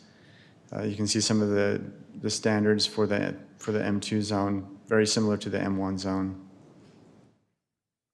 Again, these are the standards we look at in terms of approval, and we feel that this request does meet those objectives and goals of the general plan.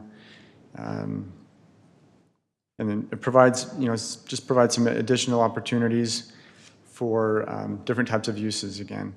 One effect that it does have is that, so currently a sexually oriented business is permitted in the M1 zone, and that will continue until we have an application for an M2 zone. So we can't legally restrict SOBs from our ordinance or from being permitted in the city until we have a land use that actually is zoned to the M2 zone. So when we have an application for an M2 zone, then we will remove the SOB use from the M1 zone and only allow it in the M2 zone. So. Again, this is the list of uses. We went over this a few weeks ago in a work session meeting. We've made some of the alterations to this as requested by the council. And we're recommending approval for this as well. If there's any questions on this one, I'd be glad to answer what I can. Thank you. You didn't stand, though. You got one more item, then we can We're stand. working up to it. Comments, questions? Well, you guys are easy tonight. Okay, I'll look for a motion then. Some of these we've been working on for so long. Yeah, good job. I A lot of know, work. Good just job. making sure. I'll make a motion to approve ordinance number, right, 9.3? 9.2, sorry. Ordinance number 2022-24, amending Title 10 of Harriman City Code relating to the adoption of an M2 manufacturing zone. Second. Motion by Teddy, second by Jared. Steve? Yes. Sherry? Yes. Teddy? Yes. Jared? Yes. And I'll vote yes. That motion carries. Thank you. 9.3, discussion and consideration of an ordinance amending Title 10 of the Harriman City Code regarding home occupations. Michael, welcome back. Thank you. And thank you again for Clint for covering while I was out last month and doing all this work tonight. So this is another item that the council has been working on. Last time you reviewed this was in an April 27th work meeting. We've talked about how there's been an interest from our residents and also from our planning commission to look at updating our home occupation standards and looking at some of the issues that have generated complaints as well and trying to address those. In your packet, we've listed out this summary again of the proposed amendments. The key change that we made since the last time you saw this, it was a direction from the council to establish 2 additional employees maximum. Those employees do not have to be residents of the home. They do have to have off-street parking. If there's not sufficient room on the property to provide parking for those employees, then obviously there would be a limit on how many employees could come to the site. We're also looking at making some changes to hours of operation specifically for daycare. In your packet is the draft ordinance, and this is the underline or the strike through highlighted in red. As mentioned previously, the Planning Commission did vote 6-0 to make amendments to the home occupation. The key point of change is they proposed 3 additional employees. And again, at the work session on April 27th, the council had directed staff to prepare a draft ordinance that would say 2 additional employees. Any questions about the draft ordinance before you tonight? Okay. I do have one question just to kind of ask the council. Sorry, this came up in a discussion with the residents, so I wanted to bring this up. Is the reason that we're supporting the change from 3 employees to 2 employees related to the parking of 2 cars? The question was, if somebody were to carpool together or walk to a home and they didn't park on the street, would we really care if it was 3 employees? I think that came down to the daycare specifically about the number of children and. And at what point are you running a commercial enterprise from a home, That was from a my biggest residential thing, is when home you versus? get up to 3 employees, it feels like maybe you're more of a commercial application and maybe you Right. should move to more of a commercial zone type of thing. Level of intensity. We also, you may recall, we looked at what other cities were doing. 2, there were 1 or 2 other cities, I think, that were allowing 2. Most of them allowed maybe 1 or none. We currently, unless you have a special home occupation in an agricultural zone or for an agricultural purpose, we have not been allowing any employees to come to a home occupation. So it felt like this was pretty progressive as far as a new standard in the city to move from 0 to 2, essentially, additional employees. Probably brought more into Yeah, compliance. and so it's just level of intensity, Somebody just asked me right? the question, and Right. I wanted to present it to the council for consideration, so. Yeah. I will also bring up that I think that, obviously this is a change, different than what we've done. So if you will just, I don't know how staff monitors this, but if we see complaints rising to the level of a lot of complaints about it, I would just like to know that we can revisit this. Because I think it's fine, and I think it would probably be fine, but if we really see that it's impacting the neighborhoods to where it's changing the nature of the neighborhood. Yeah, we can- it's approaching my threshold of I'm Yeah. not comfortable, because to me, the test for this is if it's my next door neighbor. Yeah. Am I comfortable with that? If I've got little kids at home and there's employees coming every day, maybe a lot of businesses, it's not the same employee every day, Yeah, right? I mean, there's all sorts of issues that. yeah. And as long as it's not negatively impacting the neighborhood, and I believe that we'd start to receive complaints if it was. So anyway, just kind of flag that just so that we kind of know with the change. Just as a reminder, and I believe I mentioned this to the council the last time we talked about this, after this recommendation was made by the Planning Commission, there was additional question or concern brought up by the Planning Commission. We're making changes in this amendment to now allow home occupations to use an accessory structure for storage of material. But the question came up, well, can't you use an accessory structure as part of your business, not just for storage, but actually to occupy that accessory structure? Planning Commission is working on that amendment as well. So you're not done looking at home occupations Right. just yet, even if you make a decision on Don't this get any tonight, so. applause. And I think There'll be- that's fine. I think that's. Yeah. I know, So I close, know. planning was so close to. Yeah. Yeah. Like you said, Chair, I think we roll with it and see how it goes out, and I think, we'll I don't see. think we know until we have it out there and see how it impacts, so. Okay. Okay, I'll look for a motion then. I'll make a motion to approve ordinance number 2022-25, amending Title 10 of the Harriman City Code regarding home occupations.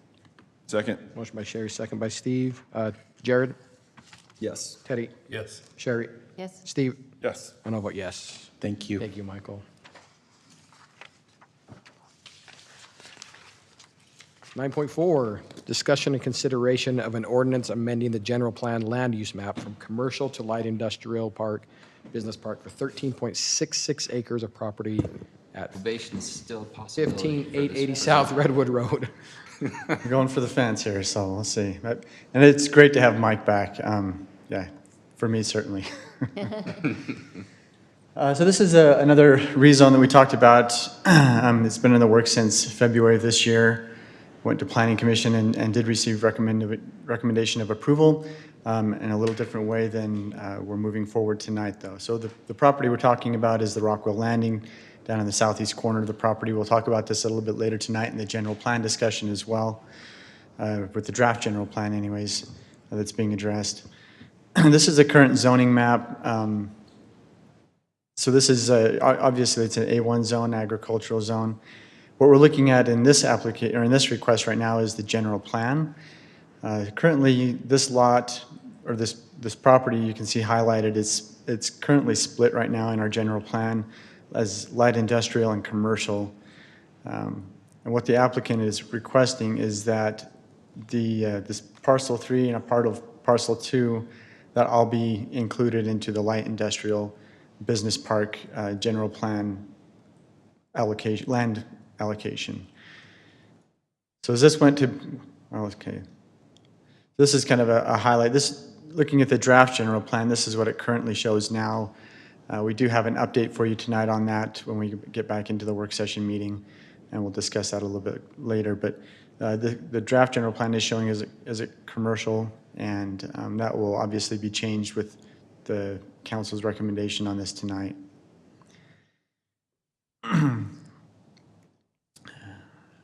Okay.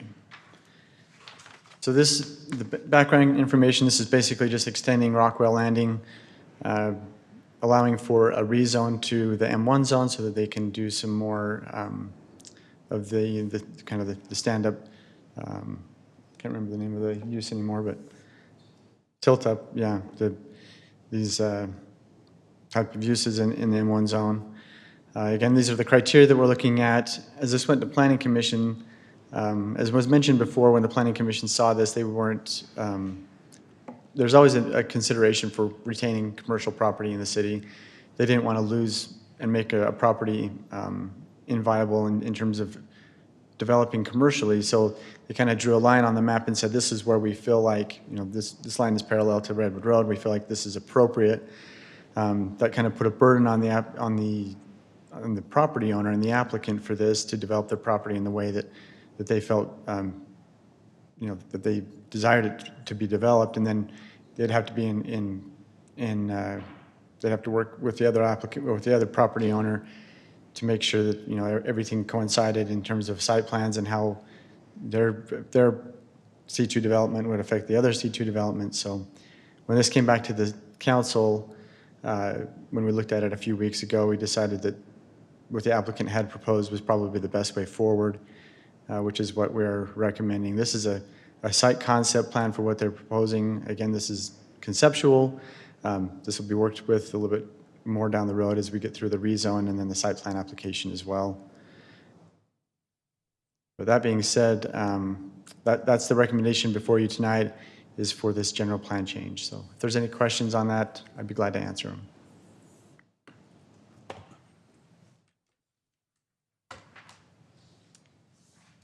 Same. Steve, any discussion? No. No. Although maybe the color, no, I'm just. Again, I think we discussed this at length, so yeah, I think we're. I do like the color on the PowerPoint slides, the light blue, green. You too. Okay, I'll look for a motion. I'll make a motion to approve ordinance number 2022-26, amending the general plan use map from commercial to light industrial park business park for 13.66 acres of property located at 15880 South Redwood Road.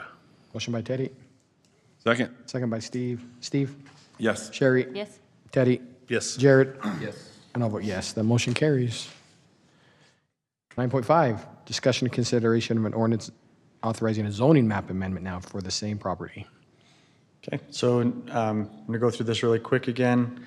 Now that the general plan has been recommended for approval, the applicant is requesting that the M1 zone be applied to this property.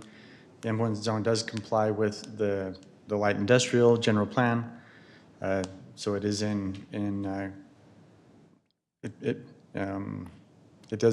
in compliance. That's the word I'm looking for. In compliance with the general plan, and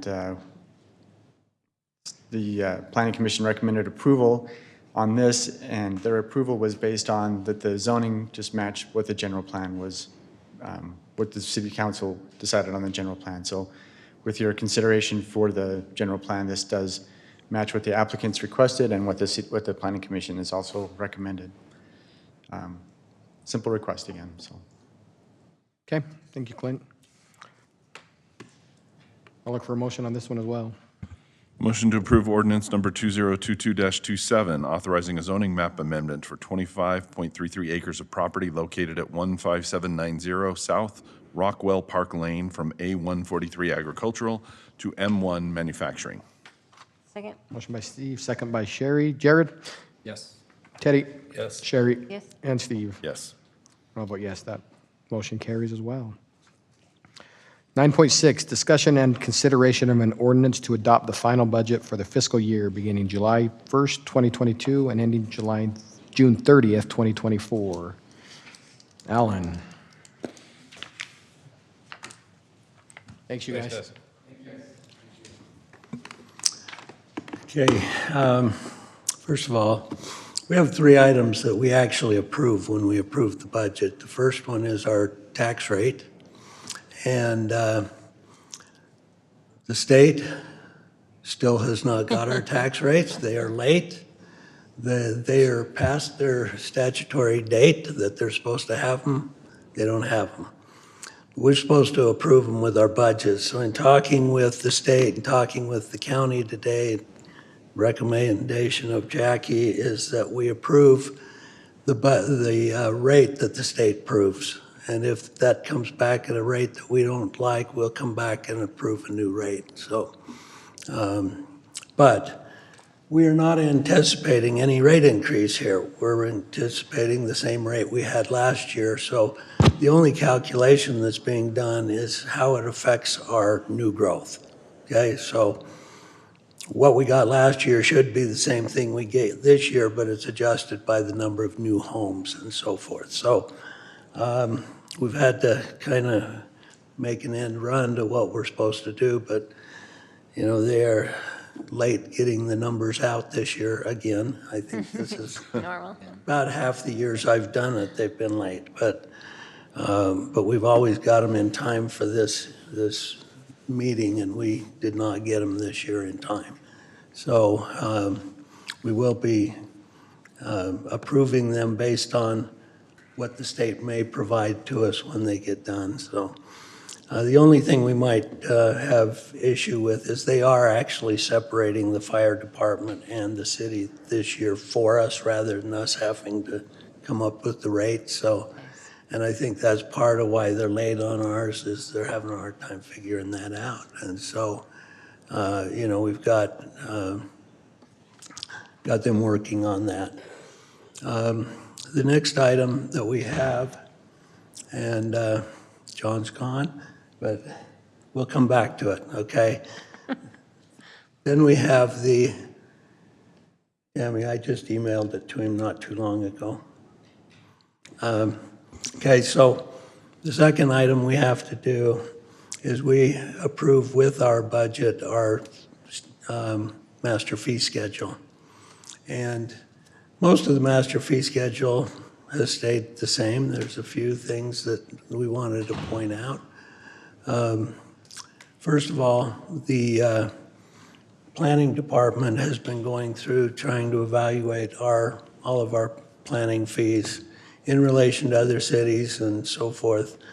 And they found some of our areas were high, some of them were low, and they've made those adjustments through there. We have also added a fee this year for the ADUs, the additional dwelling units on a home. We have that in the fee schedule at $75, where if they go and do the Good Landlord program, they can do a $15 fee. So, and we have the availability to them to go take that. Now, that test is $60. So they're getting a $60 discount, but it's good for 4 years. So the first year they're about even, but they save $60 a year after that.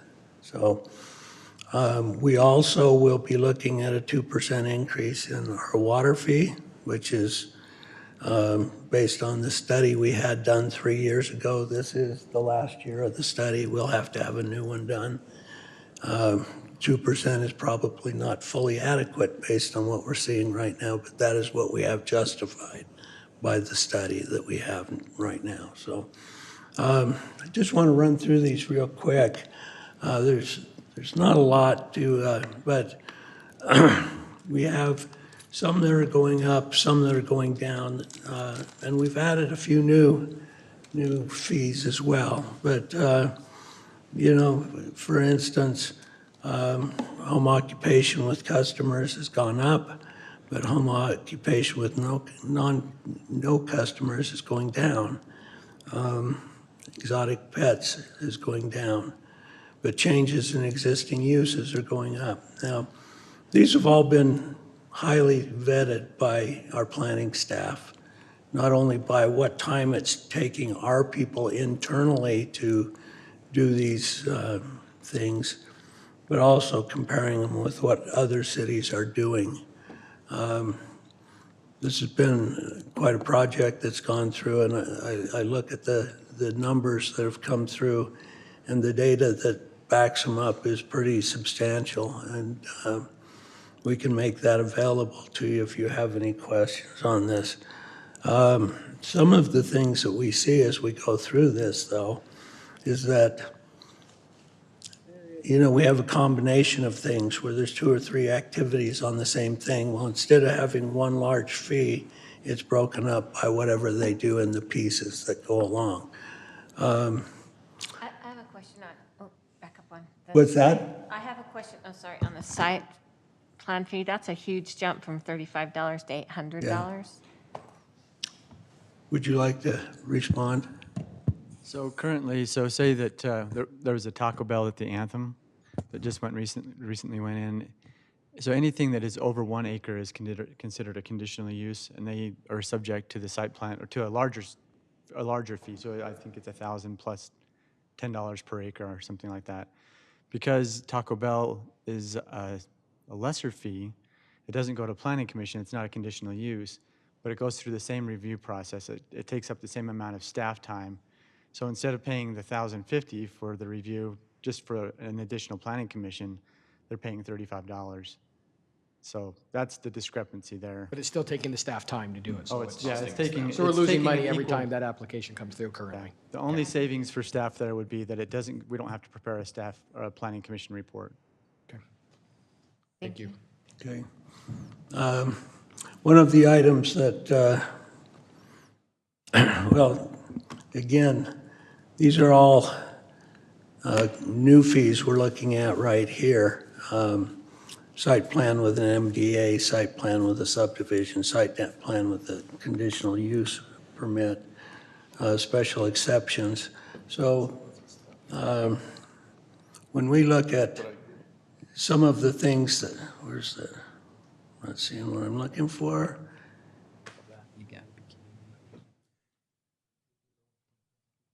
Right here.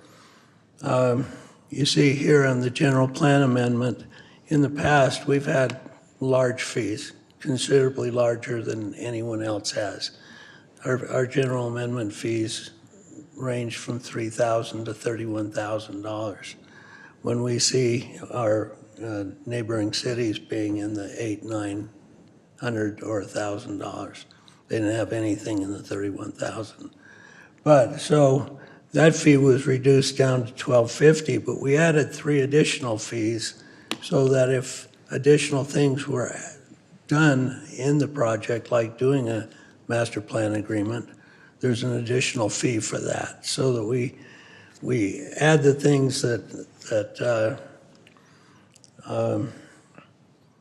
you know, what they actually use in relation. Now, you know, each of the state is looking really hard at our fees, and we've spent a lot of time calculating what fees we are okay with and which ones we're not. And planning, engineering, and building are the areas that were high. Okay, some of this is a reaction to that, and we're looking at it. we're going through each one of them and assigning costs and overhead costs and the whole thing to figure out where we're at. And, you know, we're pretty close. In fact, we're charging way less than we should on some things for sure, but we're going through all of them now. Planning has gotten through theirs, and they've gone through and done an exhaustive project of going through each of these items. Now, these are only the things that changed that I've got on this sheet. There's a lot more, you know, so hard to show everything like this in a presentation like this. And I'll send you this presentation so you have each one of them. They can be changed at any time you want, but we do typically as part of our budget so that we get it redone on a regular, you know. We had a few years ago, before we started doing it with our budget, we would have a master fee adjustment every couple of meetings or every 3 or 4 meetings, because every time one came up, it got brought to the meeting. So we're trying to do them in a lump sum with our budget so that we make sure that it gets done on a periodic basis. Now, if you see something that you have issue with, this is something that you can come back to. Okay, and then the third item is the budget numbers, and as of right now, we have not changed anything from the last meeting. So if there's something that you have found that you'd like to change, that's available to do. Otherwise, we would request that you would adopt the budget as presented. Hey, Alan, if we can go back to that screen, John, that last one. On that general plan, I know the general plan stuff and the master plan that's a lot of things to change. And I'm assuming that's why the fee was so high in the past. Yeah. Do we believe that the commissary rate for the work that we need to do is equal to those values? Is that Again, I'll in line defer for to time and Clint. services? Yeah, so we're probably even a little bit low on the general plan and so the way that we did it is, you know, we kind of just surveyed all of our staff and asked how much time do you spend on average on each of these types of applications, and then just did you know, kind of got everybody's salaries together and assessed how much it would cost the city to process that application. But on this one, on the general plan amendment, we did have an application last year that was about $11,000 application. Luckily, I mean, the applicant paid it, didn't blink an eye, but I've never, in my years of planning, I've never assessed anybody more than probably a $5,000 fee for this. So that was something that I thought, you know, we could adjust. And that covers our staff. And the new 1250 would cover our okay. Maybe not entirely, but it was, so we looked at what other cities were charging as well and tried to kind of gauge, you know, what our expenses were and where other cities were, you know, neighboring cities, similar cities, and that kind of fell within that range. And we realized that on some applications where it's more simple, it might be less. On some applications, it might be more. So we felt that was a good average. So a lot of average, okay. And then I know that a lot of these have a per acre, if it's say like the larger one, like rezone, the old fee had a $40 per acre, minimum 1,000, but then 40 per acre, correct? Correct. But now we have a flat rate of $650. Is there not a metric maybe that if, say it's a larger parcel or a larger acreage, that $650 wouldn't fit? Or is it the same amount of work depending on, doesn't matter if it's 200 acres or 10 acres? Yeah, on a lot of it, it's the same amount of work. Just, you know, looking at the application and how meshing and how it looks at the general plan and those kinds of standards. It's basically the same process if it's 1 acre or 50 acres. You're still kind of doing the same thing. So it was disadvantage to the old fee schedule where they come in with it doesn't cost any more work for the size. Right. Okay. Back on the general plan amendment, and this was obviously established before any of us were here in our roles. But you may recall that previously we did not have, well, you can see right here, we didn't have a master plan or an MDA fee. And so in the past, when we were doing these large MDAs and these big rezones and general plan amendments, that's where we were covering a lot of our costs it is looks in like this it was big being general plan fee. used It was as a going to catch-all for cover everything. other things, right? So now we've broken it down based on the actual application. I think that's smart. Yeah. And I think Alan kind of alluded to it too. This is the next target at the state level. We're seeing a lot of chatter at the state level about fees. Yeah, fees. So we're trying to Well, we have put a lot of effort into this year, trying to justify where we're at with our fees and so forth, and so. And I think by doing this, we'll take ourselves off the target, become less of a target. It's important because we all know that, you know, an $800 fee is passed on directly in the cost of what homes sell for. Right? Yeah. There's an exact correlation, so every dollar you can Causation. cut here. If we lower any of these, it'll help with affordability. maybe Not the that's builder's not quite so profits. true. That's not what we're talking about. The state auditor has required our external auditors to report on our fees and where we're at with them this year. You know, they've made some recommendations that have not been passed yet, but the state auditor is actually pushing for, if we have more revenue than what we have expenditures, that we have to put that as restricted money and not be able to use it for anything else except for that item. So we're trying to make sure that we have things covered when the auditors come in, so that we can then justify where we're at with our fees. And this exercise is part of looking at where we're at with that, so. Okay. Thanks, Alan. Any other questions, comments on the budget? Great work, everybody. Yep.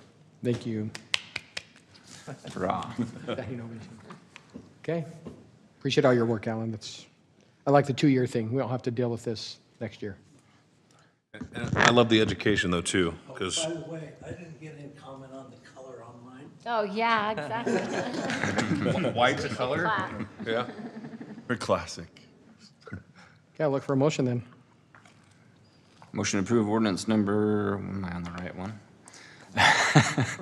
2022-28, adopting a final budget and making appropriations for the support of Harriman City for the fiscal budget or fiscal year beginning July 1st, 2022 and ending June 30th, 2024, revising the 2021-2022 fiscal year budget, approving the master fee schedule, and accepting the proposed rate of tax as determined by the Utah State Tax Commission because they're late again. Second. By Jared, second by Teddy. Jared? Yes. Teddy? Yes. Sherry? Yes. Steve? Sorry, this is what you get when I'm in a mildly good mood. Yes. I'll vote yes, that motion carries. Thank you. Okay, before we move on to future meetings, Steve, thank you for pointing out, we wanted to welcome our new city attorney tonight. I apologize, I didn't recognize you at the beginning, but this is Todd, our new city attorney. Welcome, joining us recently from our neighboring city, Bluffdale, so Tell us about appreciate you yourself. being here. Do you want to take a minute and introduce yourself? Sure. That was a joke. I've since graduating law school, I've mainly practiced in municipal law. First couple of years was down in St. George. I worked at private firms that had a municipal arm, but then were kind of a full-service law firm, so we did divorces and HOA issues, things like that. After a couple of years of doing that, I moved to South Jordan for several years. And initially worked in their administrative services, so I did a lot of grandma type stuff, lots of contracts for events. Yeah, anything police, fire, that sort of thing. And then our land use attorney over there became the planning director, Steve Schaefermeyer, you probably know him. So then I filled in that role and did land use for a couple of years. Then after that, went to Bluffdale and was the city attorney there for past 2 years, and yeah, kind of they're a smaller version of Harriman, but yeah, I'm excited to be here. Appreciate it. Welcome. And Todd has a lot of experience in LUDMA, land use stuff, which is And going home to be a huge occupation stuff, benefit. you just did that. I did. Yeah, a lot of And orders. I know it's how I can get one over on Bluffdale too, so. We appreciate it, Todd. Thank you. Thank you for being here.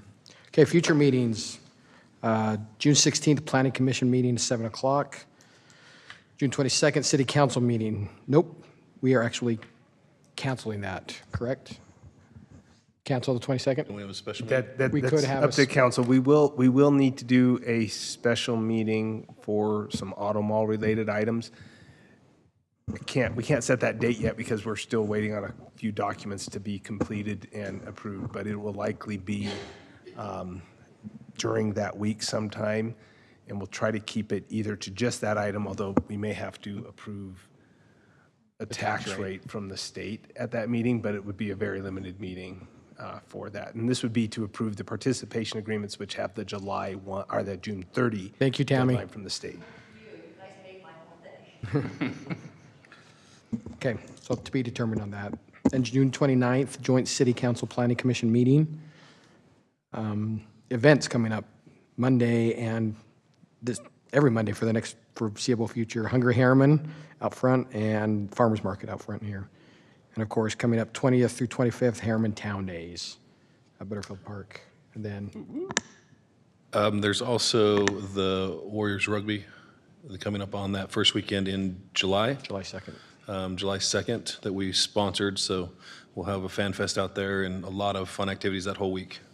So just the week after Town Days, I believe. Okay. Okay. With that, I will look for a motion. We do not have a closed. I will also make note, we do not need a closed session tonight, so we do not need that. So we adjourning and going into this? So we need Second to. that motion. Yep, so we need a, Close general. okay, so Sherry made a motion to adjourn and go into our Community development. CDRA meeting, and Jared seconded it. Roll call. Steve? No? All in favor? Aye. So moved. You aren't leaving here yet? Okay, we'll move right into this real quick. We'll now begin. John, are we good? Oh, we got to do the. Momentarily. The longer this goes, the more candy I eat, and that's not good for anybody.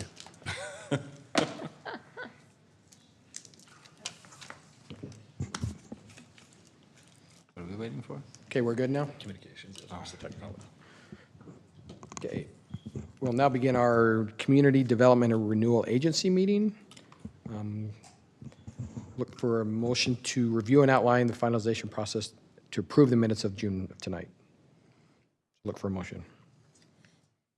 Make a motion to have the minutes of June 8th, 2022 be prepared and distributed to each member of the Redevelopment Agency Board. The board will have 10 days to review the minutes and submit any changes to the secretary. If after 10 days there are no changes, the minutes will stand approved. If there are changes, the process will be followed until all changes are made and the board is in agreement. Motion by Sherry, second by Steve. All in favor? Aye. Item 2.1, discussion and consideration of a resolution of the CDRA of Harriman City to adopt the final budget. Okay, again, we did approve this budget as part of the city's budget, but we also need to approve it as part of the CDRA budget. This covers in your budget worksheets the Harriman Town Center CDA, the Harriman Business Park CDA, the Anthem Business Park CDA, and the Innovative District CDA. And we don't approve a sales tax or a property tax for the rate for these four because we do not participate in them. When we created our own districts, we did not opt to go back in and participate, so we are not approving a tax rate to go with these four. Okay, questions or comments? If not, I'll look for a motion. Motion to approve resolution number R2022-04, adopting the Community Development and Renewal Agency of Harriman City final budget for the fiscal year beginning July 1, 2022 and ending June 30th, 2024. Motion by Steve, Second. second by Teddy. All in favor? Aye. Nope, sorry. call. Roll call. Jared? Yes. Teddy? Yes. Sherry? Steve? Yes. And I'll vote yes. We'll look for a motion to adjourn. So moved. All in favor? Aye. You? Pause. Good to go again? Jammed in on us. We'll now hold our Harriman City Safety Enforcement Area agenda. Look for a motion to approve the minutes of tonight. I'll make a motion to have the minutes of June 8th, 2022 be prepared and distributed to each member of the HCSEA Board. The board will have 10 days to review the minutes and submit any changes to the secretary. If after 10 days there are no changes, the minutes will stand approved.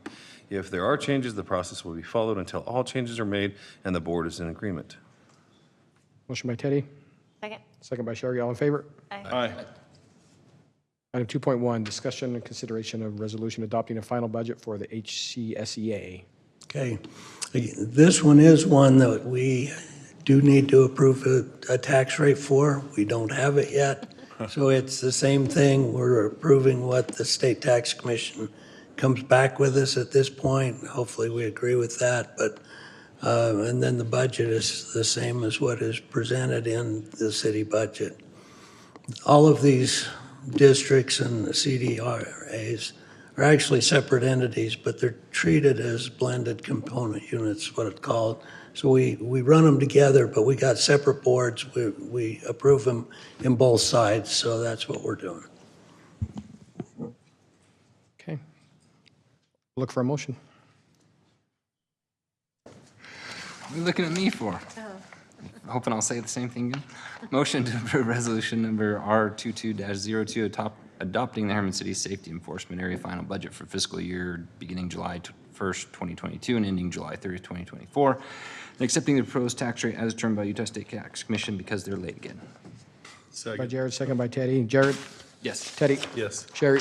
Steve? Yes. And I'll vote yes. Motion carries. Look for a motion to adjourn and. Moved. All in favor? Aye. We need to go back We got to like work. 3 meetings. Just work meeting. Nope, it's already done. No close tonight. Nobody ever listens to me. Point of order. Point of order.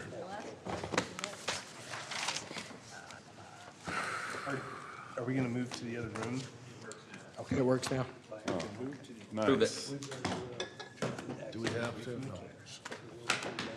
Right.